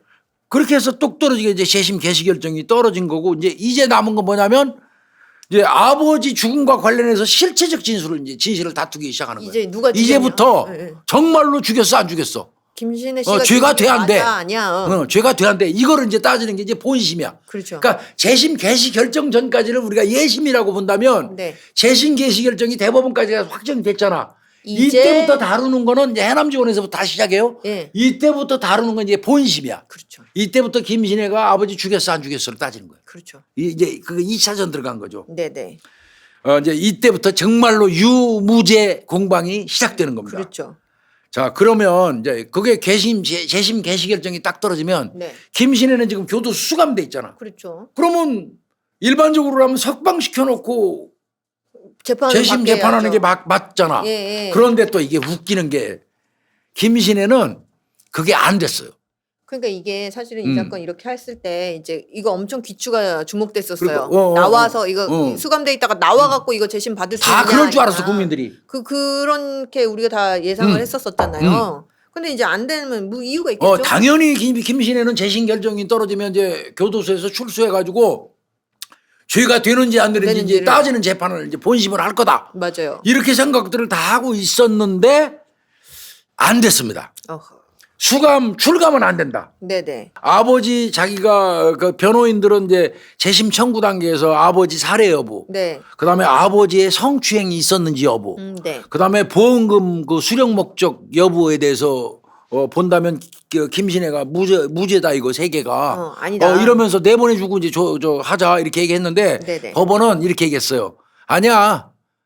지금 그 현재까지 제시된 증거는 재심 개시 결정 사유에 관한 어떤 증거들이지 이 지금 나온 그 제시된 증거들이 김신혜가 완벽하게 죄가 없다는 확실한 증거는 아니야. 새로운 증거가 들어온 게 없어. 니들이 저 변호인 니들이 준 거 있잖아. 이거는 지금 다 알고 있는 내용이야. 특별히 새로운 게 없어. 네. 다만 그냥 재심을 한번 해보라는 거지. 네. 김신혜가 무죄라서 일단 풀려나가 가지고 저 재판 받을 이유는 없어. 새로운 거 있으면 갖다 대봐. 김신혜를 그럼 내보내줘서 저 불구속 상태에서 해줄 테니까. 재판 받게 해줄게. 이러면서 제시된 증거들이 새로 발견된 증거에 해당되지 않기 때문에 석방은 안 돼. 그래서 김신혜는 재심 결정 사유에도 불구하고 형 집행정지를 받지를 못했어요. 그렇죠. 맞아요. 이때 좀 실망 많이 했을 거예요, 김신혜가. 그럼요. 그래서 이제 첫 재심 재판이 2019년 3월 6일 날 네. 16시 네. 광주지방법원 해남지원 1호 법정 네. 형사합의 일부 김재근 지원장 심리로 열리게 됩니다. 이때는 이제 비공개로 50분 진행됐어요. 네. 이때 장흥교도소에 수감 중이던 김신혜가 사복 차림으로 네. 그 사복으로 죄수복 안 입고 온 이유는 이제 이때부터 무죄 추정의 원칙은 그렇죠. 적용해요. 재판 중에 네. 이제 예. 그래서 김신혜가 모처럼 죄수복에서 수의를 안 입고 무죄 추정 원칙에 의해서 사복을 입고 호송차에서 내려가지고 법정에 출석을 했습니다. 네. 이때 시끌시끌했죠. 맞아요. 이제 요렇게 진행 과정을 거치고요. 여기에서 그러면 경찰은 최초 수사할 때 왜 김신혜를 이제 용의자로 특정했을까? 요거 다시 한번 좀 따져봐야 되겠죠. 이거 또 한번 봐야 되겠어. 그렇죠. 아까 대충 얘기는 했지만 김신혜 아버지가 사망하자 네. 그 동네가 손바닥만 해요. 완도 그 동네에 소문이 파다하게 퍼졌어. 시끌시끌하게 어떤 것과 관련돼서 네. 살해 동기 관련돼서. 어머 저 집 딸이 저 뭐 왜 죽였대 뭐 어쩌고 그 저쩌고. 죽일 만한 사람은 쟤밖에 없어라든지 음. 그 조그만 동네에 살해 동기와 관련된 소문이 파닥하게 퍼지기 시작했어. 네네. 소문이 엄청나게 무성했어요. 그렇겠죠. 경찰은 당연히 그 소문에 집중했겠지. 그랬겠죠? 그 소문에 집중을 했어요. 예. 근데 그 소문 내용이 대충 어떤 거였냐면 시내가 아빠 죽일 만하지. 아 이거 좀 뭔가 의미가 있어요. 시내가 아빠를 죽일 만하지. 예. 이복 그 여동생 그 걔 그 작은 애를 그 죽은 김 씨가 강간해 가지고 시내가 아버지를 죽였다는 말이 있어. 등등도 퍼지기 시작했어요. 그러다가 김신혜가 들어가서 얘기를 하니까 일파만파 다 퍼져버렸어요. 그렇네요. 그게 거의 확정적으로 돼버린 거예요 이게. 이때는 경찰도 자기도 모르는 사이에 망상에 빠져요. 이게 또 어. 사람이 이렇게 계속 그런 정보를 많이 들으면은 계속해서 들으니까 나가는 데마다 다 듣잖아. 그렇죠. 걔 왜 그랬대? 그러고 이제 거기다 숟갈 얹는 사람들이 있어요. 걔 그럴 줄 알았어. 그러니까요. 이런 거 있잖아요. 그러니까 이게 이제 또 사실은 그런 거죠, 교수님. 예를 들면 너무 막 돈독하고 막 절대 그럴 리가 없는데 만약에 죽였다 그러면 어머 그 말도 안 돼, 말도 안 돼, 그래. 이렇게 해야 되는데 안 그렇다는 거 아니에요. 응. 그래 그럴 줄 알았어. 그럴 만해. 그럴 만하네. 아빠가 뭐 건드리고 막 이렇게 했다니까 그래서 죽였나 봐. 그러니까 김신혜는 자기도 모르는 사이에 핀치에 빠진 거예요. 그러게 말이에요. 그리고 경찰은 집중해갖고 히트펀덕 눈 그 부라리고 있고. 예. 그런 와중에 김신혜가 그- 찾아와가지고 자백을 그런 해버리니 와중에 고무부가 부르더니 네 동생이 죽인 걸로 경찰이 보고 수사하는 것 같은데 네 동생 이번에 가면 죽는다 이제.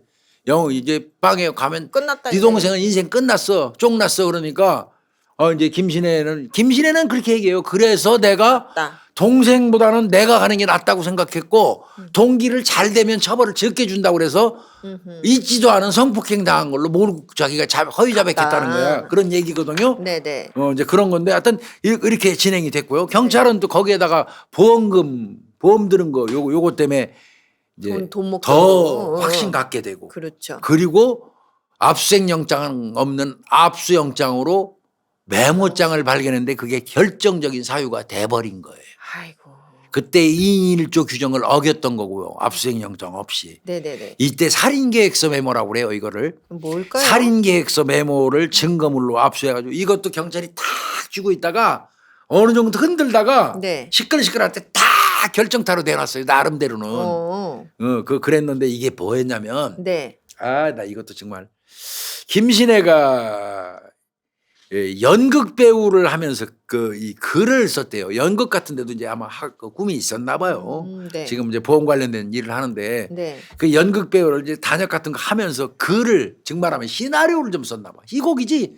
연극 같으면 희곡이겠지. 뭐 그러겠죠? 영화야 시나리오겠지만 예. 희곡 같은 거를 썼는데 그 이제 본인은 그거 희곡이라고 주장을 해요. 그 쓴 내용을. 대본이다 그냥. 근데 경찰이나 검찰은 그 내용이 예. 이 메모지에 작성되어 있는 쭉 스토리 내용이 이거는 똑 떨어지는 지금 이번 사건의 범행하고 일치한다. 그래요.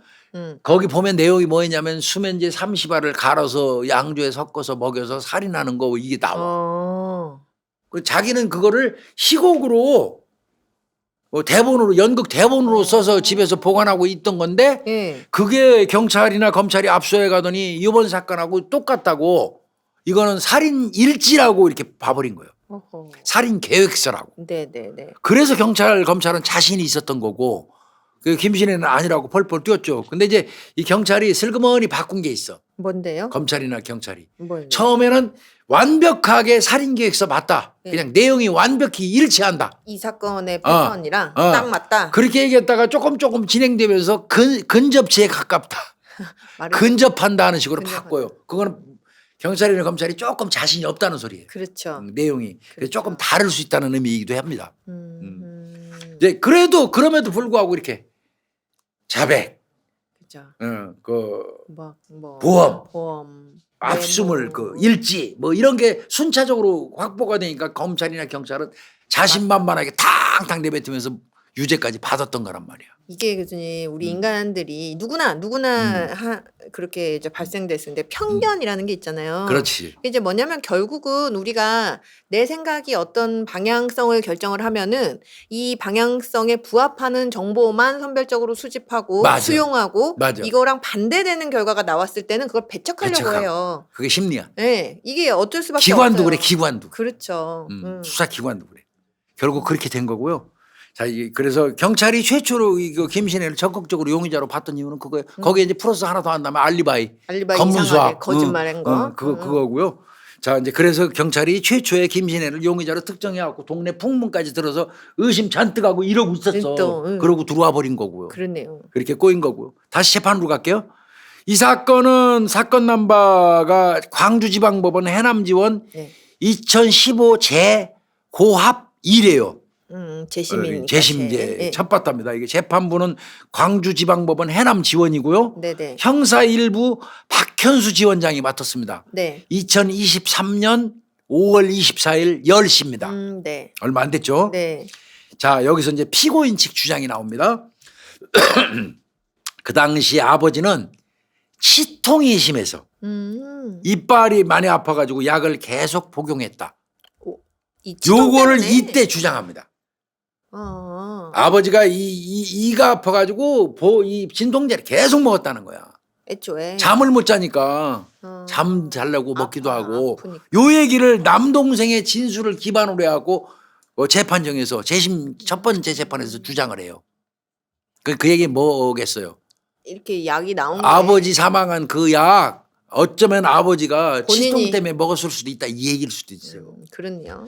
그다음에 이제 그 치사량 관련돼서 네네. 그 약 치사량 관련돼서 의학적 소견 네. 그다음에 공소 사실과 같은 방법으로 범행이 가능한지 등등을 네네. 종합적으로 법정에서 다투겠다. 아버지의 보험 상속인은 새어머니가 되어 있어요? 되어 있기 때문에 피고가 보험금을 받기 위해서 아버지 살해할 동기 안 된다. 이거 그러니까 아버지가 사망해도 그 돈을 새엄마가 있어, 새엄마. 김신혜 씨가 못 받는다 이거죠? 그러니까 이거 말 안 된다 보험금 그것도 배척한 거예요. 예, 예. 그리고 확실한 거는 네. 수사 과정이 위법하게 이루어졌고 네네. 그 당시 변호사의 반대 신문도 전혀 없었다. 김신혜 아. 재판과 관련돼서 변호사 반대 신문도 없었다는 거야. 그냥 네네. 넘어갔다는 거야. 그냥 공지 사실이라고 생각하고 변호사가 반대 신문도 안 했나 봐. 그런가 보다. 반대 신문 같은 거 해줘야 돼. 해줘야죠. 증인 신문동을 통해서 사건의 전모를 밝히겠다 이러면서 이제 이 주장을 한 시작이 거네요. 됐고요. 그러니까 이가 아까 반대 신문동 교수님 그런 거잖아요. 예를 들면 검찰 측에서 아버지가 뭐 당신은 성폭행해갖고 죽인 게 맞지요 이렇게 하면은 그럼 이제 변호사가 아니 그렇게 주장은 했지만 본인이 그렇게 처음에는 얘기했지만 그걸 지금 번복하고 있는 거지요 막 이렇게 이제 막 까줘야 된단 말이에요. 서로 맞아요, 이쪽 맞아요. 저쪽에서. 맞아요. 근데 이게 없었다는 거. 안 해버린 거예요. 김신혜는 이제 46이 됐어요. 그렇죠. 복역 23년째니까 김신혜 뭐라고 그러냐면 제가 억울하게 누명을 쓰고 살다가 15년 만에 재심이 결정됐지만 네. 여러 가지 이유 때문에 제가 재판 기피 신청을 했다. 사실은 그 몇 번 재판 기피 신청하는 바람에 네, 조금 재심 더. 진행이 좀 더뎌진 건 맞아요. 네네. 근데 이제 그 부분과 관련돼서 여러 이유가 있어서 기피 신청했다는 얘기를 했었고 이 재판에서 당연히 나는 무죄 받을 생각이다. 난 죄가 없으니까. 네. 내가 왜 억울한지 그동안 재판 과정 등에서 어떤 오해들이 있었는지 대해서 내가 법원에서 법정에 내가 설명하겠다. 이렇게 이제 얘기를 했고요. 네. 자, 이제 공판 기일이 다시 네. 2023년 6월 28일 날 이제 해남지원 거기서 역시 이제 재심 공판 기일이 있어요. 네네. 이때 이제 박준영 변호사가 출연합니다. 재심 전문 변호사님이라고 이 불리는 박준영 변호사 저하고 강의도 같이 댕기고 나보다 나이는 어리지만 개인적으로 내가 박준영 변호사 존경해요. 이 박준영 변호사가 이제 등장해서 뭐라고 얘기하냐면 네. 약물을 네. 양주와 함께 먹게끔 하는 게 굉장히 어렵다. 희석도 참 어렵다. 섞이기가 어렵다. 즉 말하면 수면제 탄 양주가 범행 도구로 쓰일 수 있는지 여기서 한 10분이면 확인할 수 있으니까 시연 좀 해보자. 바로 그냥 보면 안다는 거죠. 이렇게 주장하기도 했고요. 네. 그러면서 알약하고 도구를 증거로 신청을 해요. 하겠다 여기서. 예. 사망자의 위 내용물 그러니까 이제 부검에서 위 내용물 나왔잖아요. 네네. 위 내용물에 다량의 약물을 복용한 흔적이 없었다. 당시 그 국가수 그 부검이 국가원장 증인 신청이에요. 네네. 그러니까 그 이게 변호사 측에서 부검이까지 불러들이는 거예요. 그러게요. 그리고 부검이가 아무래도 그 당시에 화질 좋은 그 사진 찍어놓은 거 원본 사진 갖고 있을 테니까 갖고 나와 그 다 있을 소리예요. 거니까. 예. 그리고 경찰 수사 과정 그 저 의견조에 응한 네. 경찰이 이제 그 수사 과정에서 약물이 있으니까 약물과 관련된 의견을 이제 전문가한테 들었을 거 아니야. 예, 예. 불러다가 조사받고. 네. 그때 제약회사 약사를 불러다 받았거든. 네. 그 제약회사 약사도 증인 신청해요. 다시 나와서 너 얘기해보자. 그때 그 네가 의견 경찰에 줬던 거? 유리한 의견 제시했잖아. 근데 요번에 재심 시작되니까 다시 당신 들어보자. 증인 신청할 테니까 다시 와서 내 얘기 나한테 신문도 들어봐 그 소리야. 신문 받아봐. 그리고 그 당시 경찰에 대해서 경찰이 수감했을 때 김신혜 수감했을 때 김신혜가 유치장에 혼자만 안 있었잖아. 네네. 그 방에 같이 있었던 다른 수감자도 있을 거 아니야. 네. 그 사람들 그 입감자들도 증인 신청했어요. 김신혜가 그때 들어와서 어떤 어떻게 태도 하더냐. 자백을 했다고 그러는데 뭐 이런 거 등등 얘기를 들으려고. 예, 예. 그래서 그 입감자도 증인 신청하고. 네. 그다음에 이제 경찰서에 김신혜가 구속돼 있을 때 만나러 드나들었던 지인이나 가족들 있잖아. 네. 요 사람들도 증인 신청을 해요. 음. 즉 말하면 그건 무슨 이유냐면 김신혜가 혹시 경찰한테 김신혜가 말하는 대로 강압 수사받고 가혹행위 당했는지 그걸 니네들한테 얘기했는지 니네들이 말해줘 그 소리야. 그렇죠. 만약에 친구가 왔는데 나 맞았어, 라든지. 맞았어. 그런 게 있다면 그 사람들한테 통해서 듣고 입증하겠다는 싶다. 거야. 응. 이렇게 이제 박준영 변호사가 뭐 다발로 내놨어 이제 증인심. 예. 그러니까 또 검찰도 거기에 이제 항의해서 예. 그 당시에 법의학 자문 감정 결과 같은 거를 제출을 해요. 10여 명 그리고 증인 신청을 하겠다고 얘기했어요. 전문가들. 그 법의학과 관련된 거. 네네. 요렇게 해서 이제 그 공방이 있었어요. 네네. 그리고 이제 2024년 올해 들어와서 네. 올해도 걸렸어요. 한 1년 걸렸어요. 아이고. 10월 21일 날 네. 결심. 결심 공판이 떨어진 거예요. 이때 이제 결심. 결심이요. 검찰이 이때 이제 구형도 해요. 네. 다 이제 얘기 막 서로 나누고 다 끝났잖아. 이제 네네. 그 과정 다 거쳤어요. 조금 전에 얘기한 거. 네. 그리고 최종적으로 검찰이 용서할 수 없는 범죄를 저지르고도 네. 반성하지 않고 허위 준수를 일삼고 있다면서 무기징역을 다시 구형해요. 검찰이. 이날은 이제 박준영 변호사만 출석을 했어요. 김신혜는 안 나왔어요. 근데 이제 그 박준영 변호사가 이 김신혜는 본인의 인권과 적법 절차와 무죄 추종의 원칙을 적용하는 대한민국 국민으로서 확인받고자 재심까지 이르렀다. 네. 양주의 수면제를 탔다는 검찰의 주장과 달리 아버지를 살해했다는 직접 증거는 없고 네. 나중에 스스로 번복한 자백과 관련자뿐이다. 관련자 진술뿐이다. 이렇게 얘기하면서 이제 그 박준영이 무죄 주장하는 거죠. 증거가 없다 이거죠? 네, 그렇게 이제 하는 거예요. 그래서 이제 선고일이 잡혀요. 네네. 그렇게 주장하고 그래서 최초에는 2024년 12월 18일 작년 12월 18일 이제 네네. 그 결정할 거야. 선고하는 선고 날이야. 나는 날. 근데 이 재판부가 갑자기 바꿉니다. 조금 더. 연기합니다. 2025년 1월 6일로 한 달 가까이 연기를 해요. 그 연기한 이유는 네. 재판부가 연기할 이유는 심리할 사항이 좀 많다는 거예요.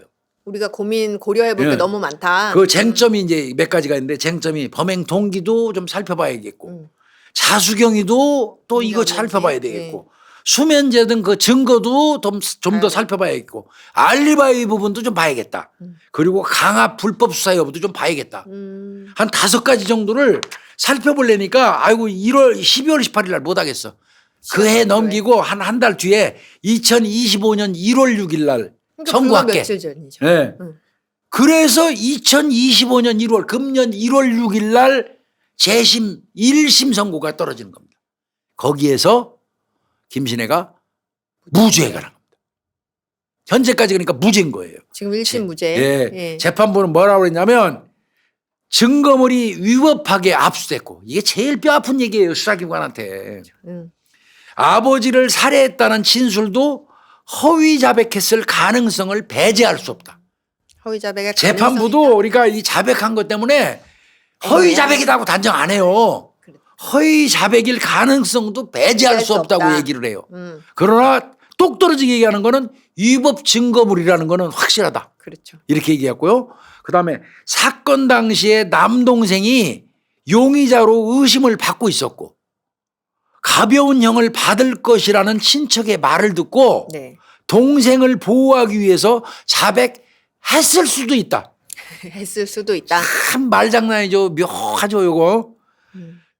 자백 당시 피고는 네. 변호인 도움을 못 받았는데 자백의 신빙성이 담보됐는지도 의문이다. 네네. 변호인이 있었으면 그때 자백한 게 훨씬 더 신빙성이 있죠. 변호인 있는데도 그렇죠. 했었으면. 있는데도 근데 했었어요. 변호인이 없이 자백한 게 이게 신빙성 있냐 이거예요. 그래서 요즘에 이 경찰들은 변호사 꼭 불러다 자백받는 걸 더 좋아해요. 차라리 확실하니까. 확실하니까 그게. 또 피고인의 자택에서 발견된 노트 등 압수물도 경찰이 영장 없이 압수해서 위법 수집 증거다. 이건 뭐 명확하죠. 네. 그다음에 독실한인 30알과 관련해서도 예, 예, 예. 사후 재분배 현상.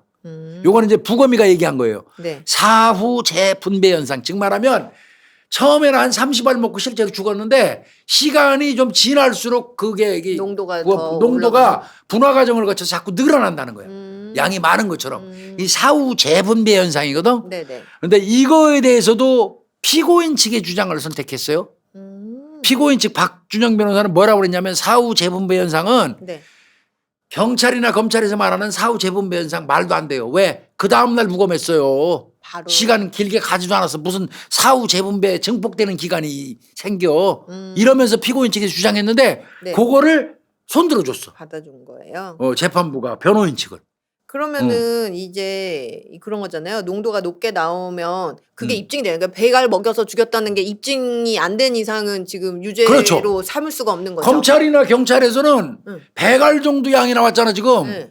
근데 본인은 30알 먹였다고 얘기했었잖아 처음에. 네, 그러니까 100알 정도란 말이 안 맞잖아. 그렇죠. 근데 100알 정도로 왜 나와? 30알인데 그러니까 검찰하고 여기서는 뭐라고 했냐면 사후 재분배 현상 때문에 그렇다. 시간이 가면 자꾸 알코올도 더 퍼져갖고 농도가 높아지는 것처럼 사후 재분배 현상 때문에 30알 먹었어도 100알 사이즈가 나온다. 네. 요거를 이제 검찰이나 경찰은 주장을 했는데 박준영 변호사는 그거 말 안 된다. 다음 날 부검했잖아. 무슨 사후 재분배 현상이 일어날 때까지 부검 기간이 길게 길어야지. 있었던 것도 아니잖아. 요렇게 주장해서 이제 판사 앞에서 주장을 양쪽이 한 거야. 그거를 판사가 네 말이 맞아 하고 박준영 변호사 손을 들어준 거예요. 그렇죠. 그 다음에 또 중요한 거 있어요. 성추행, 성폭행, 강간 사건도 인정하기 힘들다. 그러니까 동기도 없다. 인정하기 힘들다. 그 인정하기 힘든 이유는 나중에 김신혜가 뭐라고 밝혔냐면 네. 고모부하고 그 당시에 자백한다고 상의할 때 큰아버지도 있었는데 예. 그냥 가서 자수하면 너 처벌을 오래 받으니까 예, 예. 성추행 당했다고 얘기를 하면 네가 처벌 받아도 적게 받을 거야. 감해줄 거다. 그러니까 어차피 아버지 돌아갔으니까 아버지가 이복 여동생도 강간했다고 그러고 너도 어려서부터 당했다고 얘기를 하면서 자수해. 그럼 좀 봐줄 거야. 그러면 많이 봐줄 거야. 이유가 있으니까. 그래서 했다고 김신혜가 나중에 얘기했거든요. 예, 예. 그래서 이 부분과 관련돼서 저 법원도 네. 성추행은 없는 걸로 보기 어렵다. 네, 인정하기 네. 어렵다. 왜?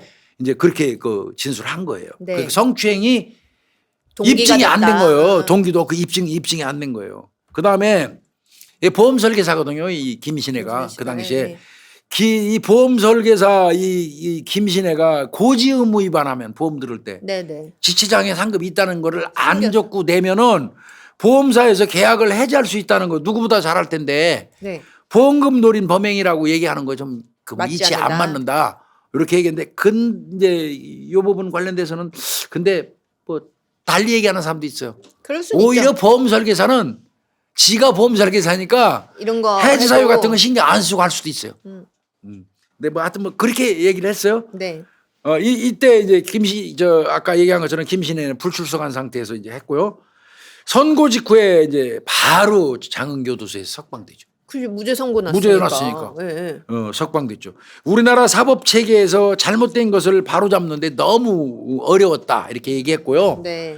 그러면서 고생만 하시다가 돌아가신 아버지, 강간범이 돼버린 우리 아버지, 네네. 딸을 강간한 사람으로 돼버린 파렴치함으로 된 우리 아버지한테 죄송하다. 끝까지 못 지켜드려서 죄송하다. 뭐 이렇게 얘기를 했어요. 이때 나올 때 이제 또 상징적인 게 있어요. 박준영 변호사가 누구 데리고 왔죠. 네네. 이춘재 사건에 억울하게 옥살이한 윤성여 씨. 네네. 그 다음에 낙동강변 그 우리 했죠. 저 낙동강 살인 사건 2인조 네. 그 장동익 씨. 네. 이거 박준영 변호사가 다 했잖아요. 맞아요. 그 두 사람 불렀나 봐.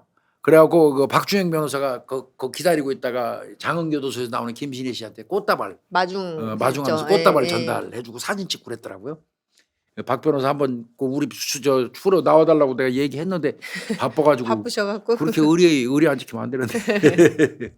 자, 당연히 이제 1심은 그렇게 났어요. 예. 현재 상태는 1심 무죄예요. 불과 며칠 김씨. 전에 이제 예. 그런데 지금 현재까지 항소 소식은 안 들려요. 예. 근데 아마 검찰이 항소하면 앞으로 2심, 상고심 다 이어질 거예요. 그러겠죠. 최종 판결이 지금 난 상태는 아닌 사건입니다. 이거는. 아직은.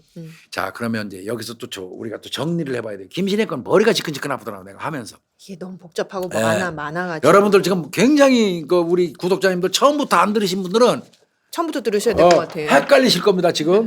그런데 이제 저는 갈게요. 네. 쟁점이 있어요. 만약에 항소가 되면 네. 2심이 진행되면 이제 자백의 임의성이에요. 그렇죠. 결국은. 자진 출석해갖고 자백을 했잖아요. 그렇죠. 예. 동생을 위해서 아버지를 죽였다고 대신 자수를 한다? 이게 상식적이진 않잖아요. 일반적이지가 않죠. 네. 아무리 동생을 위하는 마음이 뭐 클 수는 있지만 이제 사람을 죽였다 그것도 그것도 아버지를 아버지를 죽였다는데 자진 출석? 이게 정말이 아니고서야 이런 말을 가짜로 허위로 할 수 있을까? 그런데 요 부분이 좀 문제가 될 수 있을 것 같고요. 이제 그거 쟁점 될 거예요. 네. 그다음에 이제 증거물 중에서는 아까 이제 검찰이 1차 패배했죠. 네네. 사후 재분배 현상. 예. 이건 전문가들의 논쟁이 예상됩니다. 다시 한 번 더. 검찰 쪽에서 얘기하는 법의학 전문가들은 하루 사이에도 알코올이 형성되고 하면 막 또 사람의 그 체질이나 그 어떤 막 그런 것들? 조건에 네. 따라서 사후 재분배가 다 다를 수 있다는 거예요. 빨리 진행될 수 있다는 그 주장을 하는 사람도 있어요. 네네. 그래서 요거는 만약에 문제가 되면 사후 재분배 현상은 전문가들끼리의 논쟁이 예상됩니다. 이거. 그럴 수 있겠네요. 이 부분은 어차피 전문가들이 그렇죠. 이제 의견이 중요한 거니까. 이제 그게 좀 이제 항소심 진행이 되면 그렇고요. 그다음에 아까 얘기해 드린 것처럼 보험 설계사로서 고지 의무 같은 거를 잘 알았을 텐데 보험 목적에 살인했을 리가 있냐고 판사가 했는데 요 부분 가지고는 반대 논란이 많아요. 오히려 보험 설계사니까 그런 거 개의치 않고 했을 수도 있다. 이런 논리도 있습니다. 이게 본인이 그쪽을 잘 아니까 뭐 그럼요. 이런 거를 좀 뭐 손쓰기도 쉽고 그렇죠. 그럴 수 있겠다. 이런 논리도 있다는 거. 이게 쟁점이 될 겁니다. 네네네. 그다음에 이제 범행 직후부터 아버지가 발견된 3시간 20분 사이에 예. 친구를 만나려 했던 행적이 법원 인정했잖아요. 네네네. 그 알리바이 쪽에. 근데 이제 검찰은 계획범죄라면 일부러 친구들한테 알리바이 성립시키려고 일일이 일부러 했을 수도 있잖아. 어차피 그 새벽 시간에는 안 만날 거니까. 안 만날 거니까. 친구가. 이거 주장할 수 있다는 거죠. 근데 그거 남겨놓으려고 일부러 건 거다. 검찰은 그거 주장할 수 있지 않겠습니까? 그럴 수도 있겠죠. 이거는 논란거리가 또 될 수 있어요. 그럴 수도 있겠죠. 검찰의 주장은 그렇게 할 거란 말이에요. 일부러 전화 걸었다 친구들한테. 안 나와 그 시간에 누가 나오겠어. 근데 일부러 알리바이 만들라고 걸었을 수도 있어. 요거 가지고 싸움이 될 수 있다는 거예요. 그럴 수도 있겠네요. 요거 쟁점 꽤 많아요. 생각보다. 아직 끝난 거 아니에요. 네네. 또 검찰은 김 씨가 동생들을 이용해서 허위 진술을 동생들한테 이 사건 하는 과정에서 네. 몇 가지 이렇게 하라고 해 저렇게 하라고 시킨 게 있어. 네네. 사실은 자기가 범인 아니면 그럴 이유가 없었다. 이제 이렇게 얘기하는 거예요. 검찰은. 네. 그리고 이제 진술의 일관성은 없잖아 사실. 계속 왔다 갔다 들쭉날쭉 했으니까 이런 부분을 이제 부각하면서 반박을 할 걸로 예상이 돼요. 근데 이제 검찰이 현재 침묵 중이지만 네. 요게 좀 문제가 될 것 같고요. 이제 그래서 요 사건은 좀 더 지켜볼 필요가 있다. 그렇네요. 그 이외에 이제 다시 이제 좀 구체적으로 우리 구독자들 이해를 돕기 위해서 몇 개 더 준비를 했어요. 네. 이 메모 이제 아까 얘기했던 수첩. 그러니까요. 검찰에서는 살인인 계획서라고 그러는데 예. 거기에 거기에 보면 30알의 수면제를 양주에 타서 살해라는 내용이 나와요. 검찰은 이걸 계획으로 본 거예요. 네. 근데 이제 김신혜는 계속 연극 대본이라고 주장을 하고 있는 거고 네네. 요거 이제 뭐 수첩 관련된 거는 제가 구체적으로 더 다른 건 말씀 못 드리겠어요. 네. 근데 결정적인 게 수면제 30알 이건 나와요. 양주 상한 거. 나와요. 그다음에 보험 8개 중에 아버지 명의로만 가입한 게 아니고 본인 명의로도 가입한 건 있어요. 네. 요거는 좀 생각해 볼 필요가 있어요. 그렇네요. 그다음에 제일 이제 나는 이 사건 나고 나서 내가 관심 가졌던 거는 네. 김신의 등치야. 작죠, 조그만하고. 아무리 여자가 든실해도 네. 뭐 성인 남자를 그 살해한 다음에 끄집어내 갖고 이게 이동시키고 하는 게 쉽지 않아. 그렇죠. 김신혜는 155cm에 35kg야. 아이고 너무 작다. 바짝 말라서 애기야 거의 네. 사이즈가. 네. 그런데 만취해서 사람이 의식을 잃으면 더 무겁죠. 늘어져 갖고 더 무겁거든. 네. 그런 아버지를 혼자서 유기가 가능할까? 그렇게 말이죠. 요 부분 관련된 거는 경찰이나 검찰이 해답을 내줘야 할 거예요. 내 의문이기도 하지만 일반적인 의문이에요, 이건. 그러기도 하네요. 저는 이거 의문이에요, 제 개인적으로는. 그리고 가장 큰 문제점은 이제 이거 사견입니다. 네네. 김 씨가 범행에 사용했다는 수면제를 어디서 구입했는지를 못 밝혔어요. 이게 가장 어찌 보면 중요한. 이거는 당연히 밝혀야 되는 겁니다. 이게 안 밝혀지면 유죄가 증명되기가 어렵습니다. 어려운 거잖아요. 예, 그거를 밝히지 않고 기소했다는 것도 저는 이해가 안 가고요. 양주병하고 술잔은 반드시 나와야 되거든요. 그렇죠, 기본적으로. 먹었으면 그거 확보를 못했어요. 뭐 물론 김신혜가 바다에 던졌다고 얘기를 했기 때문에 그 확보 못한 건 맞아요. 그런데 네. 여기서 제가 한마디만 더 할게요. 뭐예요? 김신혜가 바다에 던졌다고 그러면 네. 바다로 갔어야죠. 찾으러.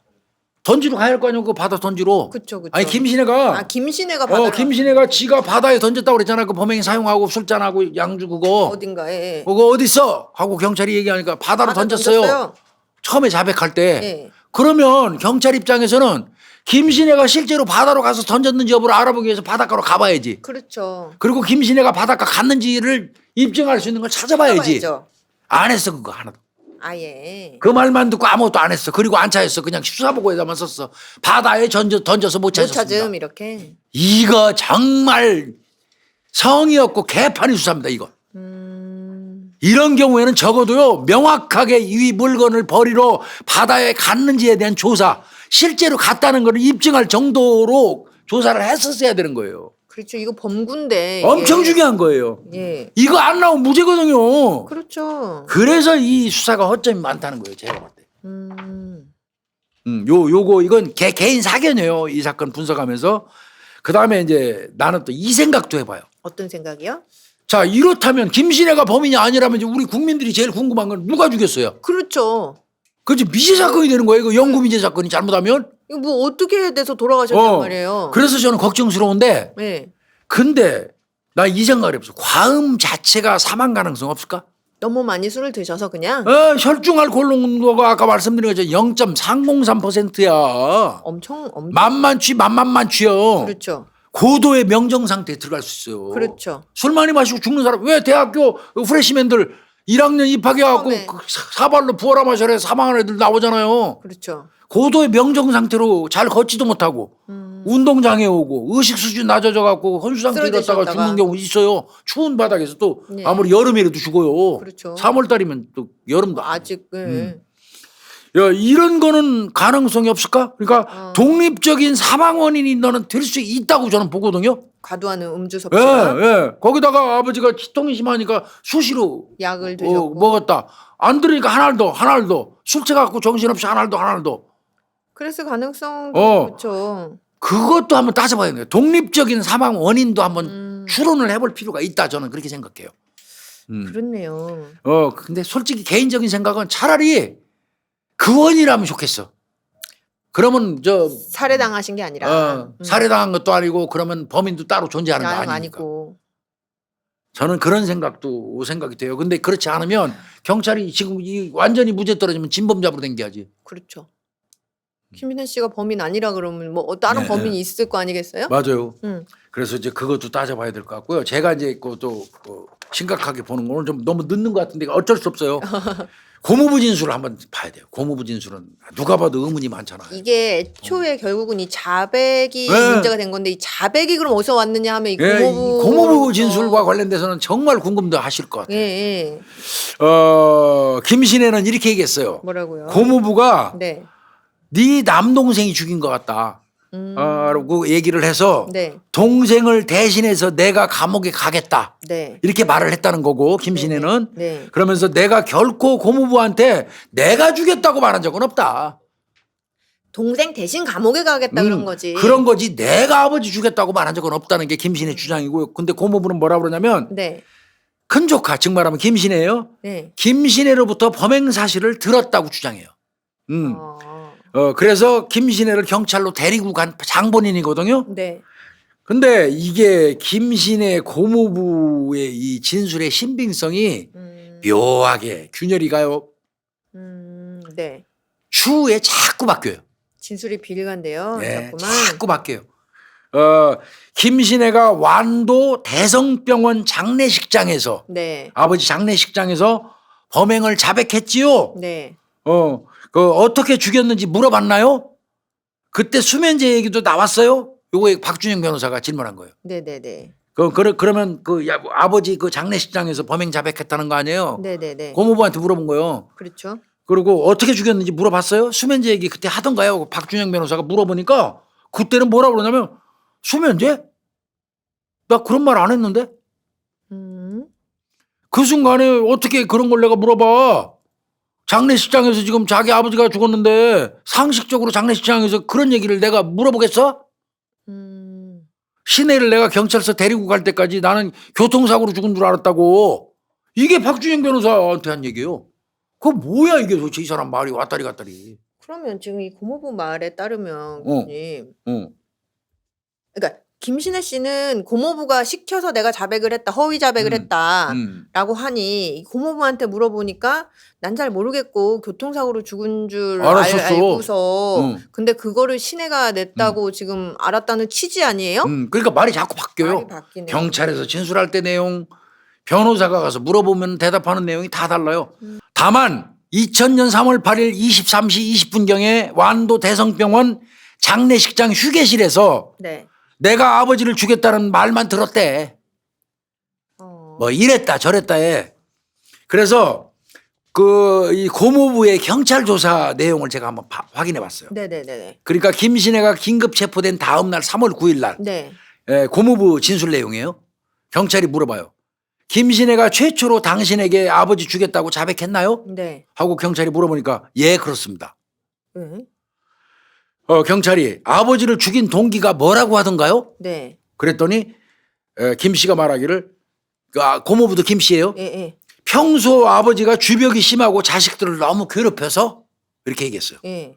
그 동기가 예. 그 이외에 다른 동기도 있다던가요? 그랬더니 이 고모부가 막내 동생을 성추행했다는 말을 듣고 분개했다고 말했어요. 이렇게 말해요. 네. 그래서 경찰이 어떤 수단 방법으로 아버지 죽였다고 하던가요? 네. 하고 물어보니까 이 고모부가 자수해야겠다는 애한테 자세히 묻기는 싫었지만 신혜가 말하기를 수면제 30알을 먹여서 죽게 했다고 들었어요. 이렇게 말합니다. 네. 경찰이 다시 물어봐요. 이후에 완도군 어디에 시체를 유기했다고 하던가요? 그랬더니 김 씨가 예 그렇게 시인했어요. 여기선 다 이렇게까지 경찰에서 진술한 내용으로 볼 때는 아까 박주행 변호사 할 때 얘기한 거하고 저 영판 달라요. 그렇죠. 그러니까 고모부가 진실이 왔다리 갔다리예요. 박준영 변호사님한테 얘기했을 때는 몰랐대. 신혜가 내가 아버지를 죽였다라는 이 말 말고는 자기는 아무도 모르는 거예요. 그러니까 이게 왔다리 갔다리 하는 거예요. 이게. 이외에도 이 김 씨 이 사람은 2000년 3월 21일 날 광주지검 해남지청 조사할 때는 네. 해남지청에서 조사할 때는 김신혜가 아버지를 왜 죽였는지 물어봤냐는 검사의 질문에 물어보지 못했다고 또 딴 말이에요. 그러면 교수님 이게 그러면 이렇게 디테일하게 얘기를 한 건 나름 디테일하게 얘기를 한 건 경찰 조사에서밖에는 없는 거잖아요. 없어요. 맞습니다. 그러니까 제일 처음에 네, 이렇게 이제 맞습니다. 진술해놓고 나머지 뒤부터는 모르겠어요. 그냥 모르겠어요. 뭐 헷갈리는 거야 지도. 거고. 자 그래서 이 고모부 진술의 신빙성은 솔직히 배척될 수밖에 없을 것 같아요. 내가 보기에. 그러게요. 그러면 진짜 또 궁금한 거. 예. 성추행은 있었을까? 그러게 말이에요. 자 이복 여동생한테 물어보면 되겠지. 그렇죠. 당사자한테. 고모부 등이 예. 살해 동기가 있어야 된다. 그냥 가서 죽였다고 그러면 안 된다. 그러면서 시켰대. 그럼 이거는 김신혜 씨 말이 네. 맞네요. 이 김신의 말이 맞는 겁니다. 그러니까 이복 여동생도 사실은 처음에 경찰에서는 그 이제 얘도 당했다고 얘기했어요. 아버지한테 강간당했다고 얘기했지. 네네. 그렇지만 이제 나중에 사실은 고모부하고 그때 얘기할 때 그 집에 또 김신혜 큰아버지도 거기 있었대. 다 있었다는 거죠. 그때 있을 때 그 자수하면 김신혜가 죽인 거 자수하면 왜 죽였냐고 물어보면 네. 성추행 당했다고 해야지 처벌을 적게 받는다. 그래서 자기가 안 당했는데 당했다고 얘기한 거라고 거짓말로? 이복 여동생이 얘기했어요. 그러면서 그때 고모부 말고도 우리 큰아빠도 있었어요. 그래서 경치 또 그 큰아빠를 대상으로 해서 물어보니까 그 얘기 들었대요. 큰아빠. 요거는 또 김신혜 씨 주장이랑 맞습니다. 완전히 일치하는. 그러니까 성추행 당했다고 그래 정상 참작이 된다고 그래서 자기들이 연구했다는 거야. 그래서 없었던 사실을 말했다고 그러니까 내가 볼 때 성추행이 없었던 것 같습니다. 없었네요. 이거는 거의 없는 게 맞을 것 같습니다. 성추행이 있었다고 얘기하면 절대 안 될 것 같습니다. 이 부분은. 그러게요. 다만 이제 아쉬운 점. 네. 이것처럼 이제 경찰에서 고모부 진술하고 검찰에서 고모부 진술이 신빙성이 없잖아. 왔다리 갔다리. 그렇죠. 이랬다면 이거 살해 동기가 아주 중요한데 사건에서 이거 좀 더 면밀히 확인했었어야 돼요. 그렇죠. 맞아요. 이것만 깨져도 유죄 가능성이 되거든요. 유죄 근데 가능성이 만약에 이게 여기서 얘기한 거 여기서 얘기한 게 각각 다른 상태에서 올라가면 이건 유죄의 어떤 증거로 사용 못해요. 이 진술을. 그렇죠. 그래서 이 부분은 굉장히 아쉬워요. 경찰이고 검찰이고 간에. 그러니까 이게 왜 중요할 수밖에 없냐면 내가 이제 김신혜 씨가 자백을 했어요. 근데 번복을 해요. 고모부가 시켜서 그럴 수밖에 없었어요. 근데 고모부라는 사람은 아니요. 저는 들었어요. 제가 자백을 하는 거 저한테 시인을 하는 거. 그럼 이게 엄청 중요한 거예요. 이 자백에서. 이 자백이 정말로 맞는 무지하게 자백이냐 중요한 거예요. 무지하게. 아니냐가 이 고모부가 들었다는 그 진술이 굉장히 중요한 건데. 엄청 중요하죠. 근데 지금 경찰 진술이랑 검찰 진술이 이렇게 다른데. 갈 때마다 달라요. 근데 이거를 그냥 확정해가지고 유죄로 몰고 가버렸으니까 이게 문제고. 이 고모부 진술은 궁극적으로는 김신의 무기징역에 기여했어요. 그렇잖아요. 또 어떤 면에서 보면 고모부 이거 처벌해야 돼요. 어떻게 보면. 그런데 이게 쉽지 않을 겁니다. 그렇긴 하겠죠. 시간도 너무 많이 흘러서 이거 공소시효도 아마 기회가 돼도 도가 돼서 너무 안 될 거예요. 맞아요.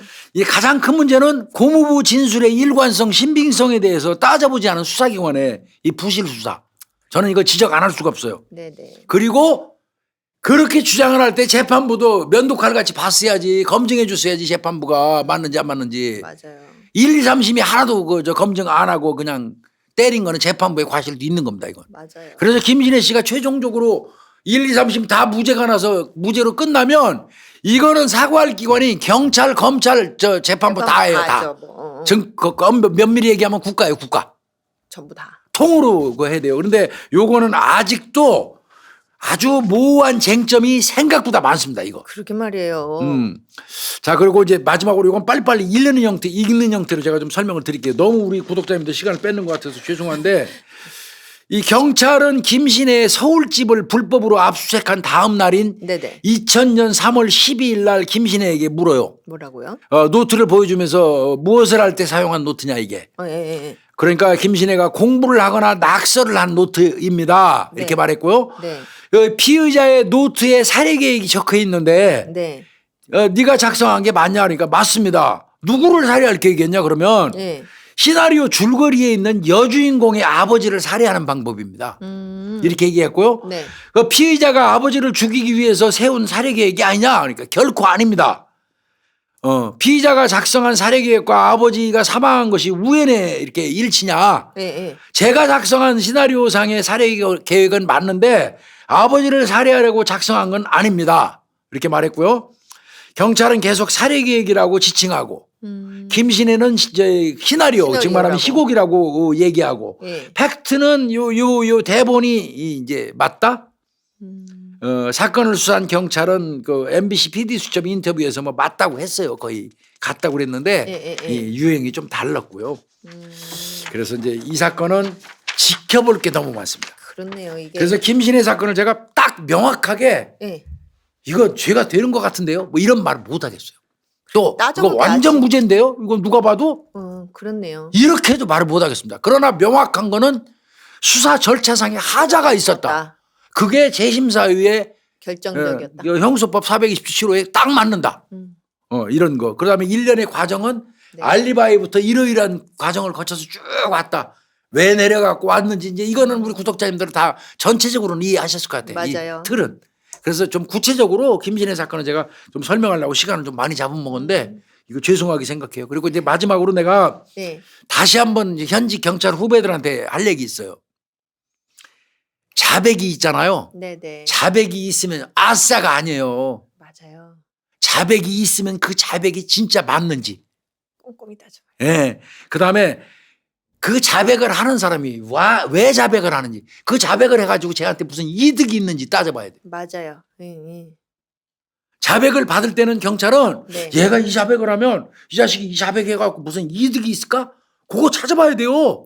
가끔 그런 경우가 있어요, 교수님. 막 나 세상 다 싣고 교도소 가고 싶다고 막 허위 자백하는 사람도 있거든요. 그러니까요. 네. 그러니까 자백이 있으면 자백이 진짜 맞는지 확인하는 거 1번. 네. 그다음에 그 자백을 하는 사람이 자백을 해가지고 무슨 이득이 있는지도 또 확인해보는 노력. 네. 요게 그 꼼꼼하게 그 안 되면 그 살인 사건은 성공한 듯 했지만 재심 떨어지잖아. 그렇죠. 이렇게.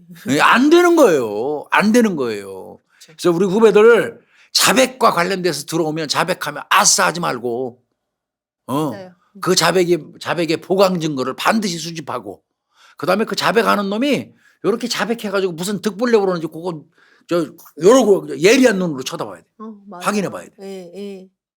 이게 맞아요. 교수님 말씀하신 게 자백의 동기나 이유가 되게 중요한 게 왕왕 그러니까 우리가 통념이 있는 거예요. 안 했는데 저거를 내가 이런 중죄를 저질렀다는 걸 안 해놓고 인정하기가 쉽지가 않은데 라는 그 관념에 사로잡혀서 있는데 왕왕 있단 말이에요. 예를 들면 그 나이 드신 노모가 그 아들 내가 살해했다고 자백했는데 그거 허위 자백이다 이렇게 하고 무죄 떨어졌잖아요. 무죄 떨어져요. 그런 것처럼. 그래서 우리 후배들한테 다시 한번 그 당부하고요. 이 사건은 좀 아직도 지켜봐야 돼요. 맞아요. 그래야 돼요. 의문스러운 부분은 분명히 있어요. 분명히 있어요. 그러나 재심 결정할 수밖에 없는 거는 또 명확히 있어요. 확실하죠, 그건. 이제 지금 다루는 건 본안이에요. 죽였냐 안 죽였냐. 아니면 나는 제가 염두에 두는 거 독립적으로 사망 가능성 왜 없냐. 왜 그 가능성을 안 봤어요. 살해가 아닐 가능성. 왜 그건 안 들여다봅니까? 그러게요. 그죠? 그러니까 워낙에 처음부터 이틀 만에 동네 소문 퍼주고 자수하는 바람에 다른 거에 귀를 기울일 시간이 없었어 이 사건 자체가. 맞아요. 그렇지 않았다면 다각도로 봤을 거야 아마. 사건이 좀 시간이 끌었으면. 맞아요. 그랬을 홀로 가다가 약 많이 먹고 술 많이 먹어서 쓰러져 죽었을 개연성도 확인할 수도 있고. 그러니까요. 그런데 그런 게 전체가 다 배제됐어. 가능성이 있는 거를 경우의 수가 전혀 여기에 적용이 안 됐어요. 그렇네요. 예를 들면 뭐 그날 당일에 그 지인 2명이랑 술 드셨다고 했잖아요. 아빠가. 그 이후에 아빠 뭐 동선이라든지 그런 게 일치 안 된 거예요. 확인이 안 돼. 사건이 깝깝해진 거예요. 이거예요.